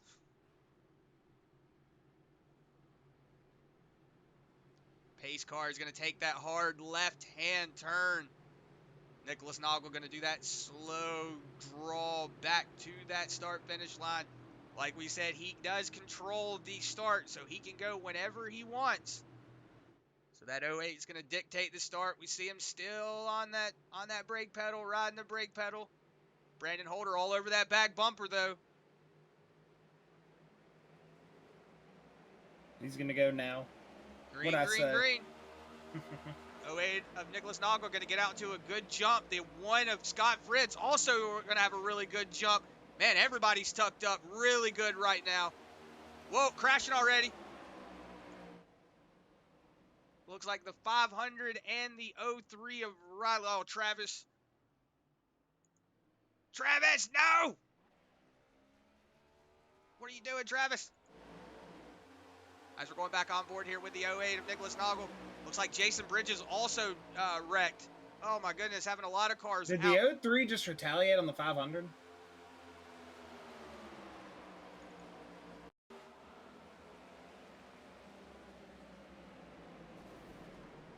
Oh, checkup. Oh, Big no. Big Wasn't even the checkup. 500 that got into him earlier, I don't think. I think Yeah. the 500 was involved with somebody else. Big checkup there. That's my fault. I think I'm throwing names when names don't need to be involved. I know somebody in the 03 made contact earlier. Michael Brisen, that's who it was. Did My Travis fault. Twitty disconnect? Because he is just sitting on the bottom of the track. I wonder if that Travis Twitty machine had an issue because he's not moving on the track. He's still sitting there. It says he's on pit road for me. Did he tow back? Yeah, he's towed back now. Must have had an Not issue. sure. Must have had an issue with... Whoa, look at that. Brandon Holder looks like he might be taking the outside lane around Nicholas Noggle. He is. Josh, Big look at drive, this. too. Justin Winters up into the third position. He's pushing that 5 of Brandon Holder. We'll see if he can get up here into the lead. 20 to go. 20 laps to go. This is where everything's going to start getting interesting.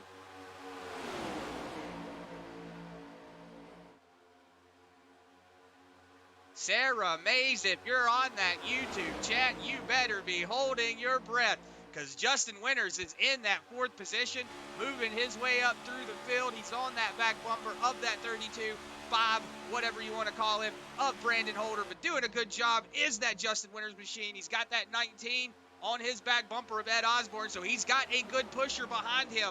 So it's gonna be interesting to see how these boys handle it out. 20 laps to go, 19 coming to the line.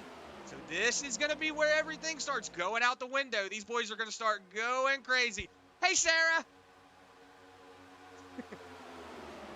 As she said, hi, Chris. I said, hey, Sarah. Good to have you here tonight, Sarah. Always good to have you on that YouTube chat. As right now, the outside lane really pushing up to that back bumper. The 9 really trying to push that Brandon Holder machine up to the lead. Having to really check it up. See him getting squiggly back there. Right now, That's squiggly indeed, man. This outside lane is moving. I think this is the most they've moved all night.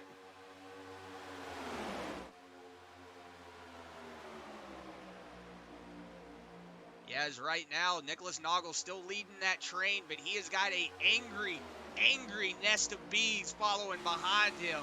He is definitely trying to do his best to make that car as wide as he can. See, he's going up to the top lane, trying to block that momentum on that outside lane, but he's not going to be able to. He's got to worry about that inside lane, too. So you got to pick and choose which one you want to go with. You've got that 22 of Todd Cray behind you, which we've shown he has really been fast here tonight. Even though he had that little bit of incident early on in the race, Todd Cray still holding on to that 2nd position, Yeah. giving that bump to Nicholas Noggle, saying, hey, man, let's go. Now let's see if any drivers blow up. That's going to be fun watching them try to get around. If you've never been in a super speedway race where somebody blows up in front of you, it's sketchy. Everybody just goes everywhere, and then eventually one car is just going to plow the snot out of him. Unless, But it looks like that 08's blocking, Chris. Yeah, Nicholas Noggle trying to block as much as he can. That outside lane starting to get a really big run. 32 of Brandon Holder going to make that move down to the inside. So let's see if the 19 is going to push Justin Winters up to the lead now. Osborne, Whoa. man. Ed yeah, Osborne. they got a little bit out of sorts right there coming into one. That inside lane was probably pucker factored.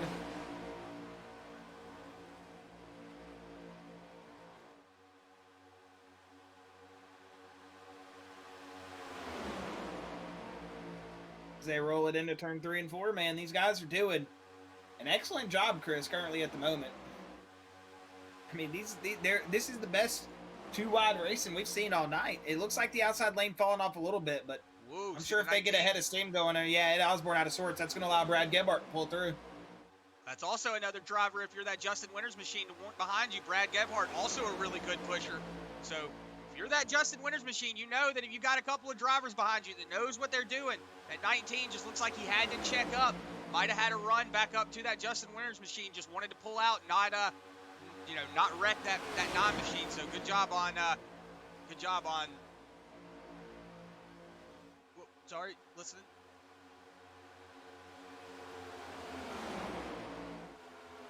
Anyway, Brad Gebhardt now. Looks like the 9 of Justin Winters just went ahead, decided he was going to tuck back down into that inside lane. Just did not like being on that outside lane. But right now, look at this, Josh. Brandon Holder. It's got that way to Nicholas Noggle on his outside lane, but it looks like he's not going to have it. Nicholas Noggle going to have to tuck back down into that 3rd position. So Todd Gray still hanging on to that back bumper of that 32 of Brandon Holder. So we're going to have to see if Brandon Holder can hold on to this lead, or if he can. 15 laps to go, too. Yeah, 15 laps. You're going to have to make that car just as wide as you can. Coming up on a lap car, I want to say that's the 97 of Alex Healy. Say Alex Healy, I thought he said he was parking it. That's him, never mind. Got a lot of 2-wide racing going on in the back. Right now, we're seeing the single file racing still up here in the front. Scott Fritz, he's trying to bide his time. We know that he is a super speedway racer guy, so, well, he's more of a dirt racer guy, but when he gets out on these plate tracks, he knows what he's doing. So Scott Fritz, going to see him try to see if he can make a move up here in the front. You got Mo Abbott, somebody that we normally don't get to talk about a lot, Josh. Mo Abbott, a really good driver, setting up here behind that one of Scott Fritz, his teammate, and then he's got Justin Winters in that Elite Motorsport. Whoa, we got a wreck back there. Looks like Ed Osborne having contact. We're going to have to let him back on the track. That could cause more trouble.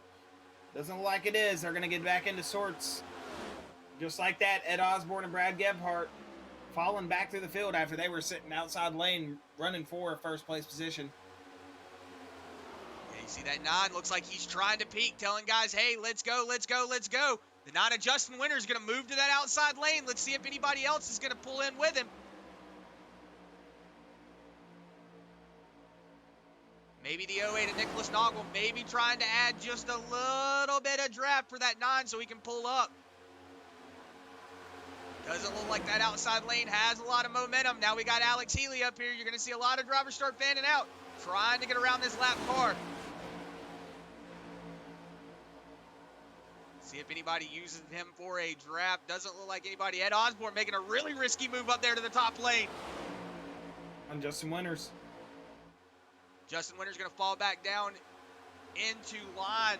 So with 13 laps to go, 12 laps coming to the line, this is where you're going to start seeing everything. Tyler Bear is saying, let's go Scooter McGavin. Shooter McGavin. Isn't it? Isn't it Shooter McGavin? Yeah, Shooter McGavin. Yes, Shooter McGavin. Man, I had to double guess or myself there too. I was like, wait a second. I haven't seen Happy Gilmore in years, so that's one of those things that just I don't really talk about that much, but right now we've got another lap car coming into the fray. I want to say, don't know who that is, actually.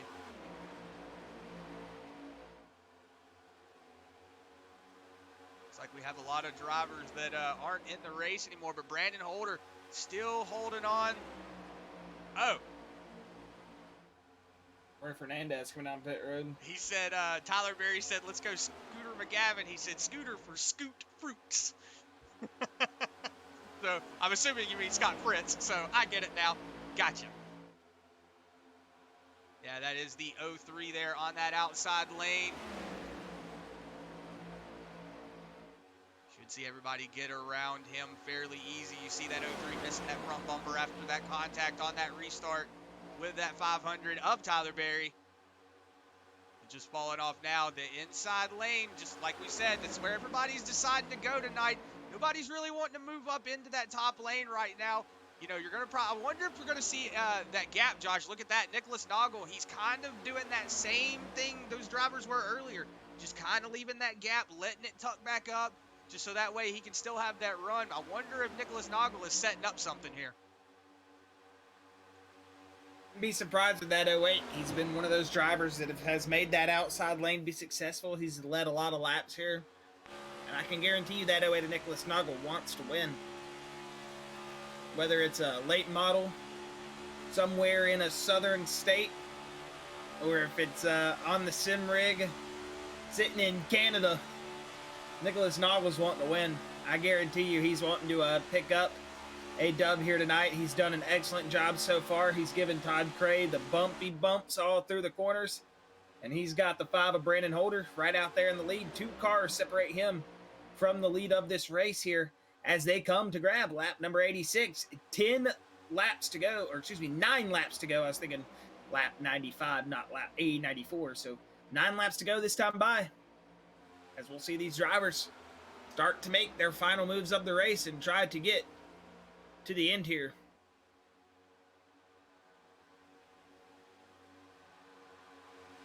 Yeah, like I was saying, Josh, it's all going to come down to these last couple of laps. We're now under 10 laps to go. So this is where everything's just going to go out the window. You just kind of have to take that rule book and go, whoa, what's this? Throw it out the window and just go, all right, now we got to drive. So we're going to see if Scott Fritz... Coming down pit road one more time. Yeah, Justin Winter's coming down. Everybody's coming down pit road.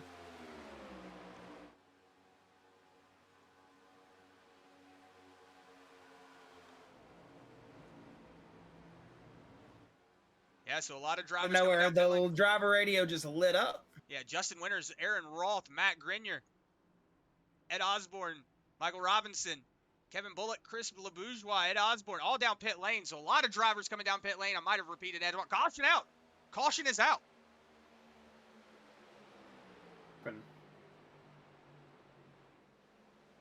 I see where Jason Collins jumped to the pits. Yeah, it says Jason Collins. No, that was under caution.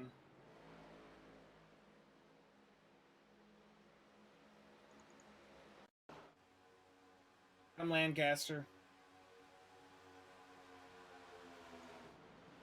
No, you're right. That was Jason Collins, Chris.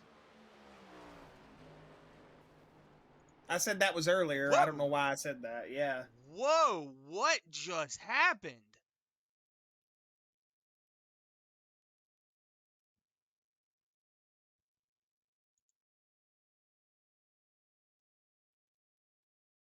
Dude, I think it spun the rears. I think he might have downshifted and it just spun the rears. Yeah. We'll go on board here with that 3 and see what happened.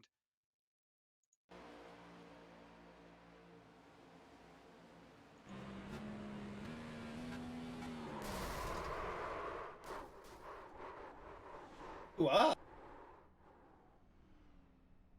Sounds like, yeah, when he was downshifted, might have just got the revs up too much. He money shifted, yeah. Or not money shifted, but like you said, the revs were too high. The RPMs just couldn't take it. Yeah, it looks like right, 4th, 3rd, and then going into 2nd. That's what it did right there. Just lit the rear end up. It just had too much torque, and it sent it around. Okay, so yeah, you obviously are seeing the gearing shift down a little bit faster than me. I hear it blow up when it's showing he's still in 4th for me, so. Let's see who that was that wrecked behind him. I think it was the 4 of Adam Lancaster. Yes, that's who it was. So he sees all that going on in front of him. And then look at that. CJ Mason maybe changing his mind. Yeah, CJ Mason changing his mind, going to come back out of pit lane. CJ said he was spinning out. Oh. Adam Lancaster up into the wall. Oh. Unfortunate for that 4 machine.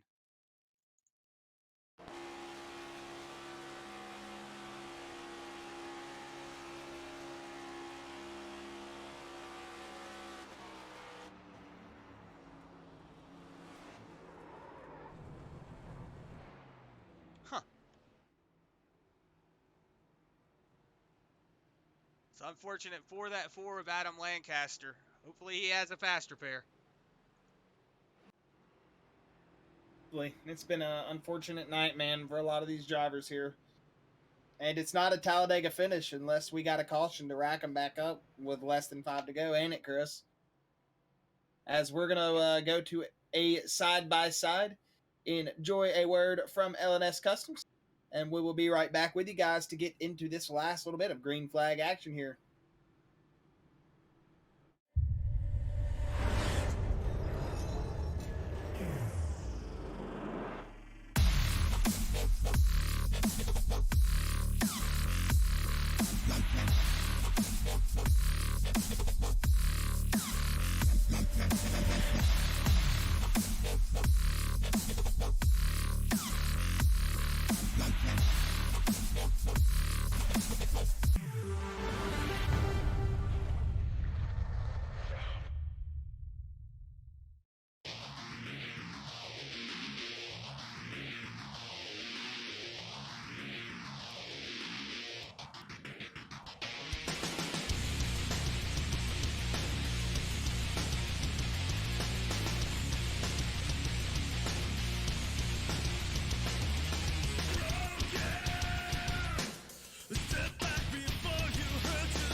All right, and we welcome you back from that L&S Customs side-by-side. Just a big quick reminder, the winner of this race is going to walk away with a Buttkicker Gamer2 unit, and a wrap from Scott Fritz Designs for a car of their choice, and then $25 from that Blanchard's Towing. So it's going to be an interesting set of prizes. See which one of these boys walk away. Will it be a Bluegrass OG, or will it be one of the new guys who's just in here racing for the fun of it? We'll see. We've got 5 laps to go here. Josh, who are you looking for going into these last couple of laps? You think we're gonna have a white flag, or you think we'll have a green-white checker? It's going to be one of those things. It depends on how they just get lined up here. This restart's going to dictate these last couple laps, how they're going to get lined up. I think Todd's going to get off to a good restart here. He's going to want to get off to a comfortable restart. But honestly, man, if I had a favorite out of all the drivers right now, it's going to be that, oh, man, why did I just act like I was about to give you an answer? I'm gonna say, with the way that I'm looking, it's going to be either between that one of Scott Fritz or the 08 of Nicholas Noggle. I think those two boys are going to come down and slugfest. They know how each other drives. They know it's one of those things where you're more comfortable around that guy, so you know you can push him or Brandon Holder. Race against him. But Brandon Holder, also one of those Brandon drivers. Holder. Yeah. He's about to get the shove of his life from Nicholas Noggle here. I mean, Nick's pushed so many cars to the front here. Scott Fritz as well. So they both got good pushers behind him. But we know Scott and Todd had action earlier. Good jump there. It looks like Nicholas is just going to go to the inside lane. Yeah, Todd Craig going to jump off to a really good lead. Yeah, that's going to come back to bite him here. Yeah, that's going to allow everybody to get a really massive run up to him. They are going to rocket shit past him right here. Yeah, so if you're in that 22, you're definitely trying to pick which lane you want to go with. Do you want to go with that inside? Do you want to block that outside momentum? Nicholas Noggle trying to go. One of Scott Fritz getting around. Nicholas Noggle going all the way down to the bottom of the track. I mean, he did block him below the yellow. Nicholas Noggle out to the lead. Yeah, he learned I don't want to be turned by somebody under the yellow again, so I'm just going to give that to him. Unfortunate, man. The 22, I'm not going to say he blocked into the yellow. Whoa, That was just blocking right there. Yeah, they're 3 wide, could go 4 wide here through the tribal, and that never works at Talladega. Mo Abbott stuck in the middle. He is the meat of the sandwich. It's definitely not where he wants to be. Let's see Justin Big Wreck. Winters! Big Wreck. That's going to be a green-white checkered. It's like the 30 of Alan Roth getting into it. Justin Winters going to move himself up into that second position, though, Josh. Yeah, he was giving a big shove to that one on the outside lane. Yeah, it looks like we've got a lot of drivers around. Brad Gebhardt, I want to say, is involved in it. See if we can see what happened here. Looks like it happened down there on that bottom lane. Who's that out of sorts? It's Nathan Mascroft, the 7 machine. Nathan Mascroft? All right. Yeah, we see him go down there. It looks like he might have got a bump from the 62, and then, yeah, the 62 just off the front bumper into the 30. Brad Gebhardt nowhere to go.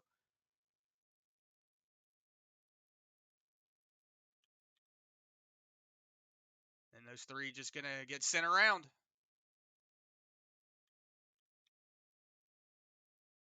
Michael Brisen, an innocent bystander. Yeah, Michael Brisen just not having the best luck tonight. Unfortunate for that 71. All right, so your race will be extended for a green-white checkered finish. 3 attempts from these drivers. We'll see how many it does take them to get done here, though, tonight. But, man, that was a good little run we had up here in the front, Chris. They were 3 wide, thinking about 4 wide at some points. That was looking good. Yeah, as we're riding on here with that Justin Winters machine, you can see what we saw from his point of view.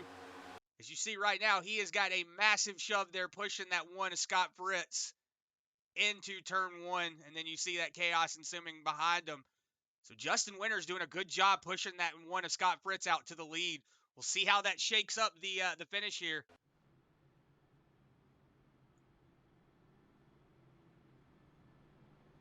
I see Alex Huffman in the Facebook chat saying, when you save your fast repair after getting wrecked early on, then get wrecked again by the same exact car after you use your fast repair. Yay me. Felt Huffy felt. Yeah, I feel that, Huffy, man. Sorry about that, buddy.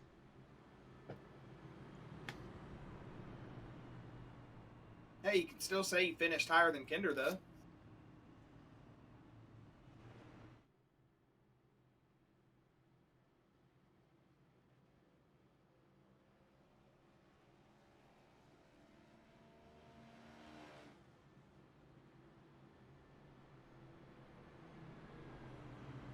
As we should see the pace lights turning off this next time by, we'll get back to double file racing here in just a moment. As you're seeing the remaining 20 plus cars take to the field. As we've had some big old wrecks here tonight at Talladega. We've seen some cars on their lid. Jason Collins going for a ride through turn 3. I mean, we've seen it all. And it's been a very eventful night, I got to say, here at Talladega. Expecting to see maybe a little bit more mayhem, but also expecting to see a good race finish here. I feel like with this little 2-lap shootout, it's going to be our best bet to see a photo finish here tonight, as it seems like when these drivers get stretched out, the outside lane seems to fall off a lot, but on the restarts, very heavy, and that's what we're going to like to see here on this restart. If Justin Winters is going to be able to make that outside lane work here, he's going to have that 22 of Todd Cray behind him. Nicholas Noggle going to be restarting behind that one of Scott Fritz. So the role's kind of flipping a little bit. The pusher on the inside lane, now the pusher on the outside lane, the pusher on the outside lane, now the pusher on the inside lane this restart. So a little bit of a role reversal, but we're going to see these drivers get back to green flag racing here after they take this next lap around the racetrack, and man, Josh, at this point, I don't know who's going to come back to us. I have a question though. If What's up? Scott Fritz wins, does he get his own paint job? Scott, if you win, I'll take your paint job. You know. Right now, he's got that nine of Justin Winters on that outside lane. Does the mailman deliver his own mail? That could push. You know, he could get a good push from that nine of Justin Winters. I mean, Nicholas Noggles behind him, and then you've also got Todd Cray, Josh, which, as we've seen, he is extremely fast. So it's going to be interesting to see how this shakes up. We've also got the 16 of Roy Fernandez and the 06 of David Sheets in that 5th and 6th position. So got a lot of drivers up here in this top that could really come down to the end of it. You know, these races at Talladega, sometimes being in 7th, 8th position, that's the best place to be on the track whenever it comes down to the last laps.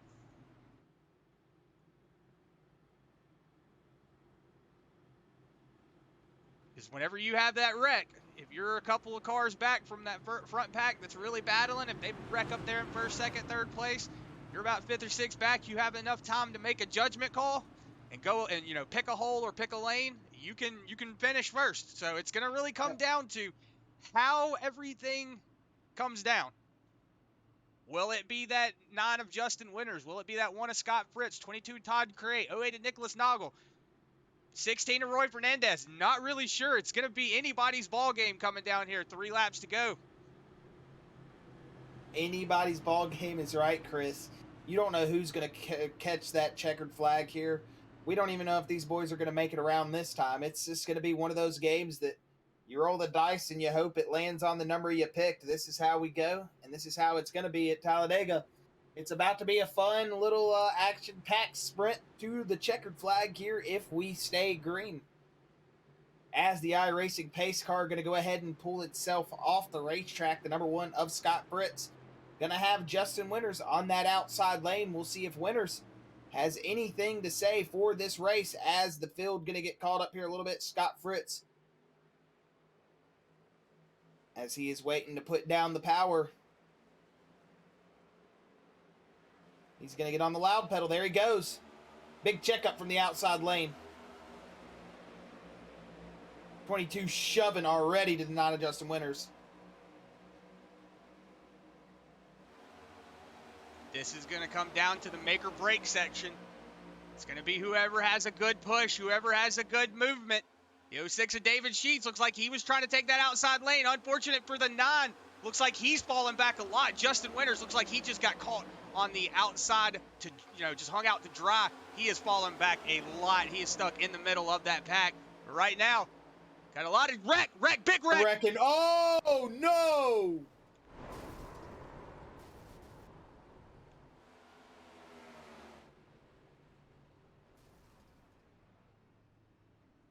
Caution is out after contact with multiple cars in the middle of turn 3. We'll have to see what caused that. We do know they were passing that lapped car. That could have been some 3-wide action there, Chris.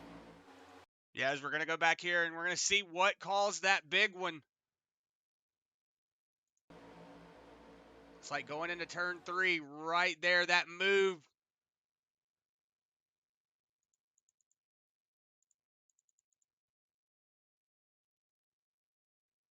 Oh my goodness. Oh my goodness. Look at Justin Winters. Look at Justin Winters, Josh. I just noticed that. Oh my goodness. Go back. Oh my goodness. I just want to point out, I'm pretty sure this boy's nickname is Moses, because he just parted that disaster.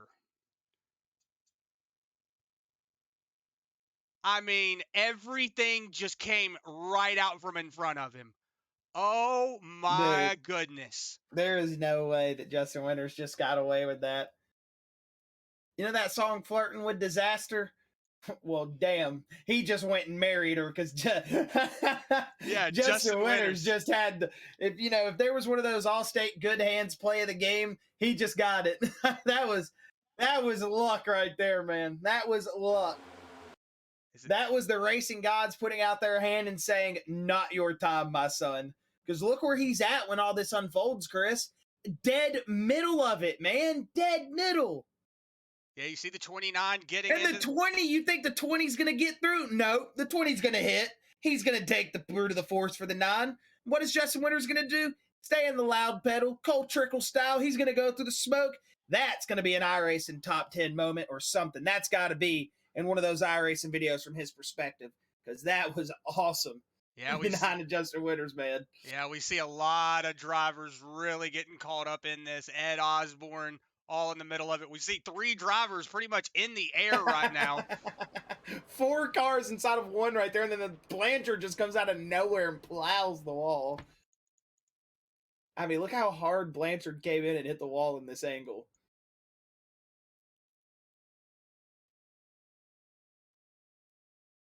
We're going to go on board actually here with Blanchard. We're going to watch it from his point of view. There's just nothing you can do at that point.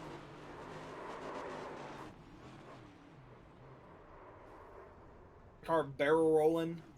You still got him wrecking. I love how we come to this camera and just eat grass. There's that 22. Going back to where he started on lap 2 of this race.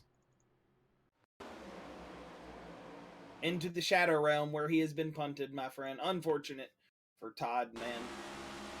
We're going to watch this from Justin Winters' point of view, though. Man, just look at that just unfold in front of you. That's just where you got to stay. You just got to stay calm. You see everything wrecking in front of him, and then everybody just splits right in front of him. He gets back into the throttle as soon as he saw the cars go. Man, you see it from about 180, 190 down to about 165, and then as soon as he sees the cars clear, it goes right back up to 166. Once he got back in the gas instantly. Still ain't out of it, man. He wanted to make sure he was clear by a country mile before he got out of it. Man, Justin Winters, I hope you wear a brown suit, my friend, when you race, because that, I don't even want to know. Look up the definition of pucker factor. You're going to get that. That was what that was, man. That was insane.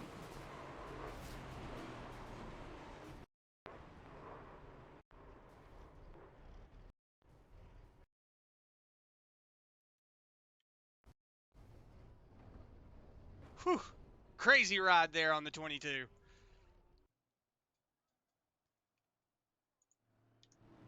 We're under caution here. Again, Justin Winters. The pace lights are out.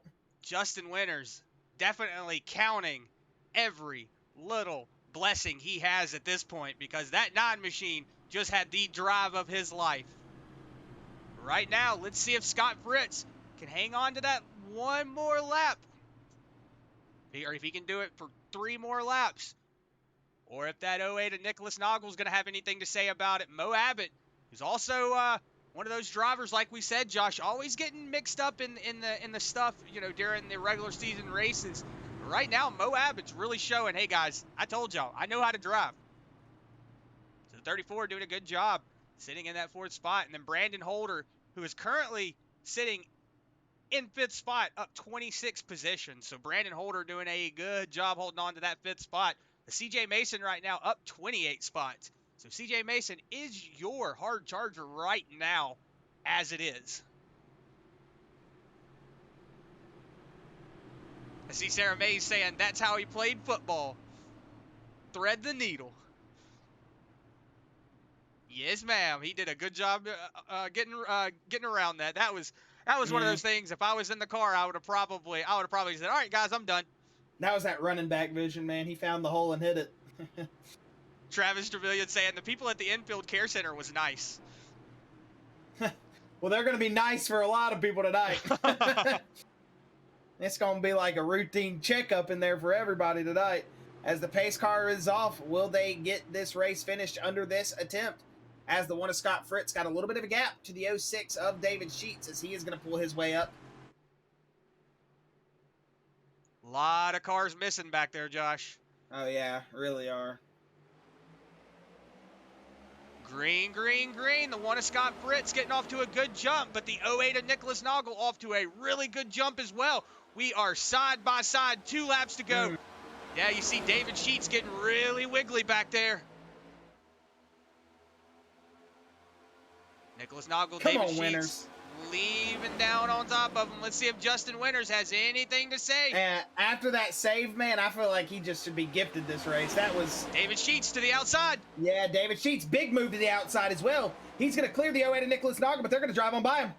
This is where we saw trouble last time, 3-1, and there it is again. Whoa! Save! Big save! Oh, my goodness! Big save there from the 06 of David Sheets. He hit Justin Winters as well. Justin Winters kept rolling. Justin Winters has definitely got something going on his side because he has the luck of the draw right now. White flag. Justin Winters. If he has anything to offer, this is where it's going to be. Let's see if CJ Mason, riding in that 4th spot, also has something to say. Whoa, it looks like everybody getting a little crazy back here in the back. Everybody keeping it clean, though. We're 3 wide back there. Big bump. Looks like David Sheets around. It's going to stay green in front of him. It's going to stay green in front of him. We're going to stay green. Big push look there. at Winters. Big push there from Brandon Holder.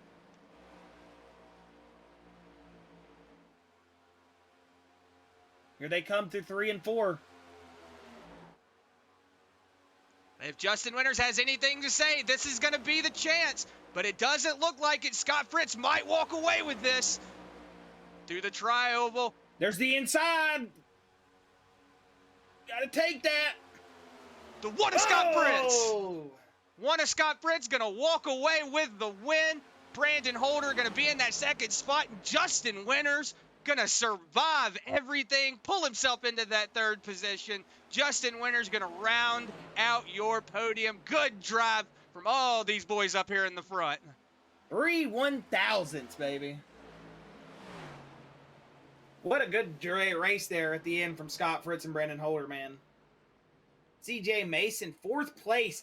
33 spots for CJ Mason. Yeah, so depending on if he qualified, if he did not qualify, he probably would not be able to get the hard charger. We'll have to find out after the race. It just all depends. If it does not go to CJ Mason, then it would go to that 2 of Brandon Holder, who was up 29 positions. So we'll have to get word at the end of the race for that. But right now, Scott Fritz, Brandon Holder, Justin Winters, going to be your top 3. We'll go ahead and go through the list.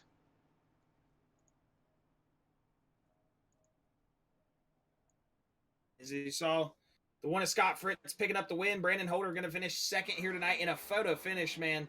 Scott Fritz, good job on you, buddy. It's good to see Fritz back into victory lane. Brandon Holder going to finish a strong 2nd place. I said he was going to be the car to beat here at the end, Chris, and man, was he. The one of Scott Fritz, though, did a great job to hold him off there at the end. Justin Winters, big clap to you, man. You parted the Red Sea, as Chris said, like Moses.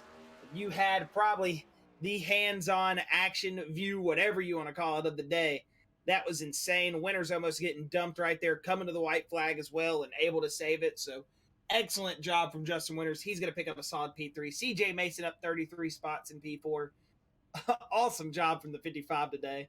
Matt Green, you're going to finish P5 with Mo Abbott in 6th. Ron Morris Jr. going to finish 7th with Michael Robinson in 8th. Nathan Mascrop in 9th. Christopher Blanchard in 10th. David Sheets 11th. Nicholas Noggle 12th. Alex Healy 13th. Good job, Healy, finishing 13th, even with all that damage, man. I heard him say earlier, I'll take a 26th position finish. Now he's in 13th. Good job, man. With all the damage you had tonight, that's a win in my book. Roy Fernandez machine going to pick up 14th. Chris LeBourgeois 15th, as you see Scott Fritz doing the Alan Quickie made famous Polish victory lap, so he can wave closer to the fans, be closer to him, as he said. You're going to see, let's see, LeBourgeois 15th. Riley Wyans going to be finishing 16th. Ed Osborne 17th. Travis Civilian 18th. Todd Cray 19th. Kevin Bullock 20th. Brandon Zimmerman going to finish 21st with Michael Brisen 22nd. Mine's wrong. Oh, do apologize about that. Yeah, then. your timing is definitely for mine. I'll go through it for you just to make sure. That way we don't give any wrong positions. This is going to be Scott Fritz, as you saw, is your leader. Brandon Holder second, Justin Winters third, CJ Mason fourth, Matt Grenier fifth, Mo Abbott sixth, Ron Morris Jr. seventh, Michael Robinson eighth, Nathan Mascroft ninth, Christopher Blanchard in 10th, David Sheets 11th, Nicholas Noggle in 12th, Alex Heagley 13th, Rylan Waynes in 14th, Chris LeBourgeois is going to be in 15th, Todd Cray 16th, Roy Fernandez 17th, Brandon Zimmerman is going to be in 18th position, Kevin Bullock in 19th, Ed Osborne 20th, Travis Trevelyan in 21st, Michael Brizin 22nd, Aaron Roth 23rd, Brad Gebhart 24th, Jason Collins 25th, Adam Lancaster is in 26th, Jason Bridges 27th, Travis 28th, Tyler Berry 29th, Alex Huffman 30th, Brian Terry 31st, Dustin Slider is going to be 32nd, John Kinder 33rd, 34th is going to be Jake Hodge, 35th Robert Richards, 36th Will Weber, 37th Taylor Peacock, and then 38th is going to be that 17 of Eric Gaskins rounding out your field in 38th position. Yeah, so we saw an excellent race here at Talladega, as you still see Scott Fritz just celebrating an awesome win here tonight. And again, got to say a big shout out to the Alford family. Hopefully, what we were able to do here was able to put a smile on your guys' face here tonight. And that's really all that matters. We are so thankful for all the fans and everybody that showed up tonight. It's just been an awesome night here tonight at Talladega. And I got to say, I love these next gen cars. Hopefully they get them tuned out, tweaked up just a little bit, and get those race cars racing just a little bit harder. And I think we're going to have a lot of fun with these next gen cars on the platform here in the 2022 season. It's definitely going to be a fun event once they fun racing. Excuse me. Once they get them wound up just a little bit more. Other than that, been just a solid race though for the next gen cars on the super speedway here tonight from these guys.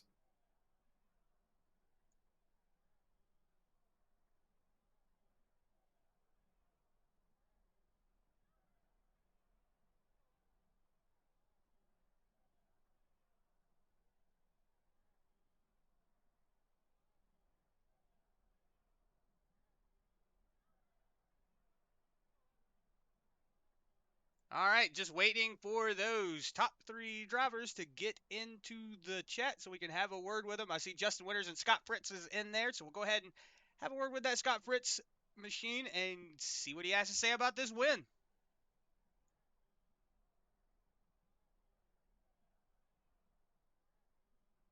Scott Fritz, Chris and Josh up in the booth. You got a copy, buddy? Yeah, I got you. Hey, man, you looking really strong out there. We were talking about it mid-race that how are you going to give that skin out if you win? But hey, man, doesn't really matter. You were able to pull out that finish here at Talladega. Walk us through those last couple of laps when you got that lead back. Yeah, I got that lead back, and then it was basically just block from there. I had a fast repair to give, so I knew I could be pretty aggressive on the blocking and stuff. And we had the green white checkers there to give too, so I kind of timed that block there on Sheets just right, and he hit me square, and then pretty much home free from there. Once we got single filed out there, 3 cars, it was gonna be hard to get a run on me, but yeah, it was a great night. Ran up front all night. Me and Mo worked together really well there up front all night. Our buddy Tyler did pretty good for his first ever pavement race, and it was just all for a great cause. Is what it's all about. Win doesn't even matter. It's just all for a great cause and helping those people out. Yeah, no, that's something that we were talking about. You know, you get to walk away with a butt kicker. You get to walk away with $25 from Blanchard Towing. You know, you get to walk away with a couple of things in your pocket. You know, you also get to paint your own skin for yourself. So I mean, you know, hey, it's all looking forward. You know, all looking good for you here tonight. You know, like we were saying earlier on. You know, you are a dirt driver, so having you out here on the asphalt, you know, you're really good at these plate tracks. So it's good to see you pull out that win, man. We're gonna go ahead and cut them short. But if you've got any final words, thoughts, or shout outs before we let you go, man, you can throw them out here. Yeah, obviously I love these plate tracks. I think this is my 3rd or 4th Bluegrass win on plate track. But yeah, obviously got to thank T-Berry Motorsports and everything, and all those guys back there. Mo and Frankie, of course, at Coast to Coast, kind of joined the T-Berry team today and helped us out. Me and Mo worked really good together, and Frankie Spotting was a huge help. He made that good call on how much fuel to take there at the end to get us a little better track position to go for it. And then obviously Buttkicker. Buttkicker is actually sponsoring T-Berry Motorsports now, so huge for them, huge for us. Jules Say Speed Shop, of course, they don't do any pavement stuff, but they really help us out on the dirt side of things. And then Wrath ATV, UTV, and 605 Race Tire Solutions. My girlfriend, she's at work right now. Hope she's watching. My mom and dad and everyone, and obviously you guys in the booth. And then obviously this is all for a great cause, and can't thank Alex Healy and Jason for putting this together for all them and everything they do. Heck yeah, man. That's something that we were saying.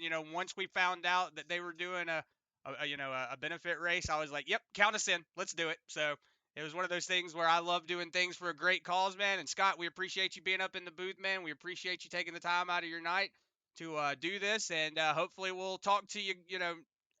When we go to New Hampshire. New Hampshire. Yeah, Loudon. Yeah, hopefully I'll talk to you soon. All right, man. Well, have a good night, and congratulations on that first place. Yep, thank you guys. And that was Scott Fritz, your first place winner. Go ahead and have a word with that second place position of Brandon Holder. If I can get my Discord loaded. Brandon Holder, this is Chris and Josh up in the booth. You got a copy, buddy? Yeah, I got you, fellas. What's going on? Hey, man, you were one of those drivers that me and Josh were talking about. You were going to be the driver to beat. You definitely were showing that you had the speed, you had the pace. Walk us through those last couple of laps, man. Going into that, holding on to that second position. We saw you get up there in the lead, but those last couple of laps, we were expecting a little bit of a run, but we didn't. We saw you jump out there at the very last second, but just a little too late for the push. But hey, man, still a good job on that second position. Like I said, just walk us through those last couple of laps. What was going through your head as you were trying to get that first place position?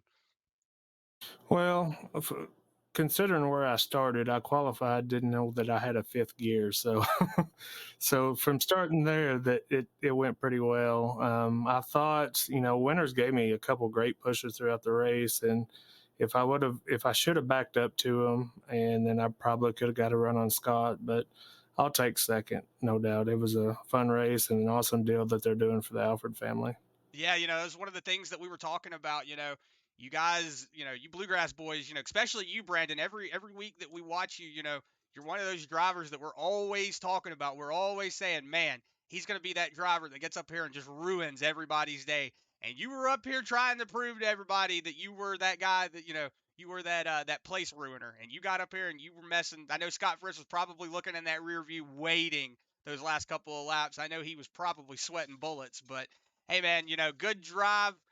Good drive out there on the track. Good job picking up second place. Like you said, we're doing this for a good cause, so it's always good to have everybody out here, doing these races and stuff. But Brandon, we're gonna go ahead and cut it short, man, because this has been a long race. But if you've got any final words, thoughts, shout outs, or anything you want to throw out there before we let you go, man, you can go ahead and do it now.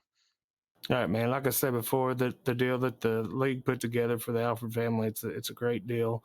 I want to thank LMS Customs, Kinder Performance Group, Buttkicker Rims One, Jason for putting it on, BK Paints for painting all our trucks and cars. I feel like I had the best looking car on the track tonight, like I usually do. So thank y'all for broadcasting, and hope that this helps the family, and just thanking and praying for all the people that went through the tornadoes. They were very tragic.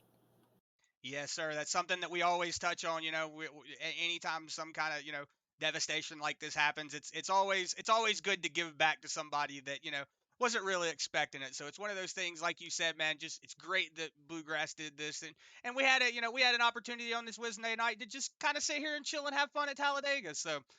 Brandon, good to have you up here in the booth, man. Congratulations on that second place finish, and hopefully going into New Hampshire, we'll be talking to you again, man.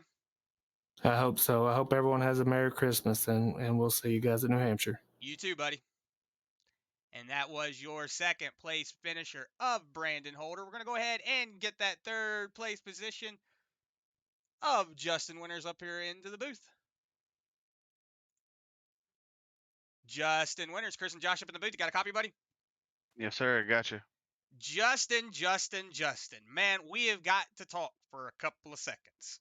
Number one, Yes, sir. I think me and your mom had about 3 or 4 heart attacks through that last couple of laps because she was screaming in chat, I was screaming in the race.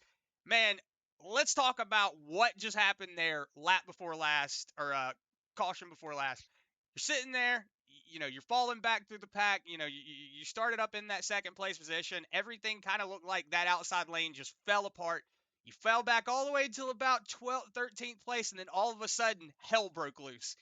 And then all of a sudden you're stuck in the middle of it, and then you didn't even really do anything. You never panicked. You just kind of coasted down to the bottom of the track. Everybody went up around you, and you just kept going. Man, walk us through those last couple of laps. That especially that point right there.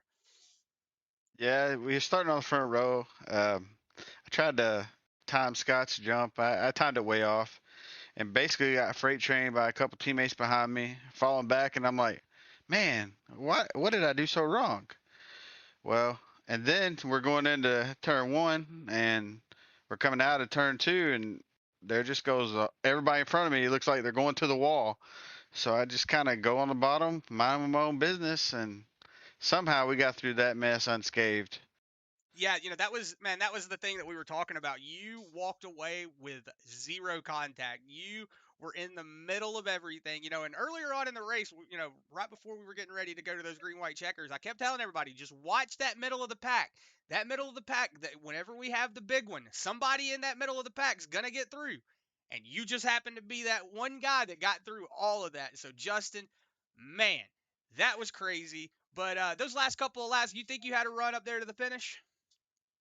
Well, on that restart, I think Noggle got into Sheets a little bit, and then Sheets got into me, or maybe Sheets got a little bit loose, but somebody got into me, and I think it damaged my car just enough that I couldn't suck up to the front two. So I think if Holder would have backed up to me, maybe, but I couldn't get a run on either one of them. I was hoping they got side by side and kind of beat and bang a little bit, but all in all, that it was a great race. I missed a bunch of wrecks, and my teammates helped a lot. Matt Grenier and David Sheets and Lancaster and Huffy.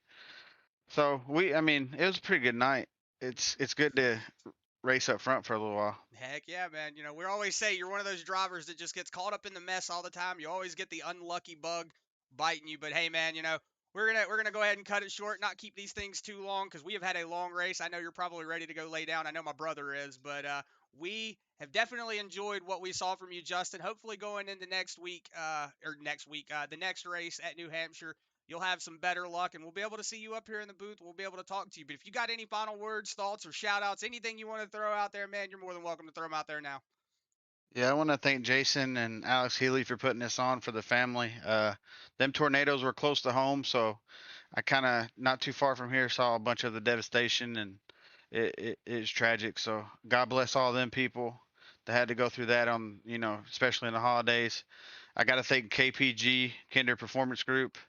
I got to thank the Invested brand. These guys at the Invested brand help kids do toys for tots. They do all kinds of stuff in Florida and South Carolina. So if you get time, look them up. Huffman Designs for painting my car. It's always sharp. Old School Diecast. Get a hold of Deb. Any diecast you need. I gotta thank Jason. Like I said, Jason and Healy for putting this on. I'm appreciative to be able to race in some of these races, and especially a charity race to help a good cause. And I hope everybody has a Merry Christmas. You too. You guys up there in the booth too.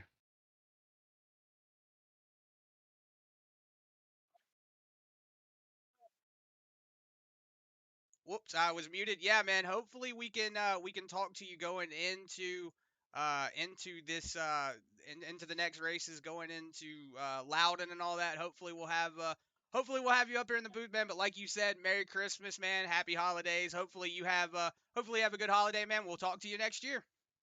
Yes, sir. Thank you guys for everything y'all do for the league, and thank Jason as well. Thank you, man. We really appreciate it. All right, and that was your third place winner of Justin Winters. So right now, I want to go ahead and see if I can get this pulled up real quick before we get out of here. Gonna see if I can get an image up on the screen, if it'll let me do it.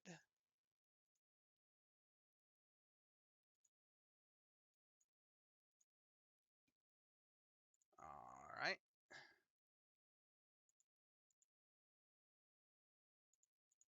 So So right now, I'm going to go ahead and pull this up. This is what we made here tonight. So this is what we are donating to the Alford family. $1,100. Hey guys, can y'all hear me real? Yes, sir. Jason, you are in the booth. I was just gonna say, I want to tell everybody thanks again for donating to the Alfords and for helping out with this cause tonight. It's absolutely huge for everyone to come out. We were able to send them $1,100, and hopefully that's going to make their Christmas a little bit better. I know it doesn't begin to replace what they lost or anything like that in the storm. Yes, sir. The devastation, if the picture was any indication, pretty bad. I just want to tell everybody again, thanks for coming out and supporting us. Thank you guys for doing the broadcast. That's all I was going to say. Yes, sir. We appreciate that, Jason. And like I said, the picture up on the screen right now shows where Jason did send that money to them. So $1,100, as you heard him say. So this has been a really good night here going into the Christmas holidays. A really big shout out to the Bluegrass boys, the Bluegrass family, everybody out there on that Facebook, on that YouTube page. We really appreciate anybody and everybody that has donated towards the cause. So really big shout out to the Alford family. There you go, guys. Just letting y'all know we have sent it to you, so we are paying it forward. Really do appreciate that. But like I said, Josh, he is probably already gone to bed. He has to work tomorrow, so I'm gonna say for him, big shout out to LNS Customs. Big shout out to Buttkicker for donating that Buttkicker Gamer2 that Scott Fritz was able to walk away with. Big shout out to Kinder Performance Group. And then also a big shout out to, I forgot the name. I'm going to pull it up here real quick.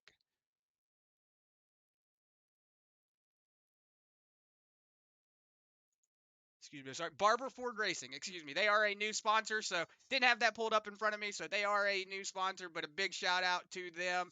And also, just a big shout out to everybody out there on that Facebook, on that YouTube page. We really appreciate everybody that comes out here and sits with us all night and just basically listens to us talk and jibber jabber and have fun. So like I said, we could not do it without you guys. We really appreciate it. Everybody out there on that Facebook, on that YouTube page, have a Merry Christmas, have a Happy Holidays. We hope everybody has a blessed Christmas and a blessed New Year. And we will be seeing y'all at Loudon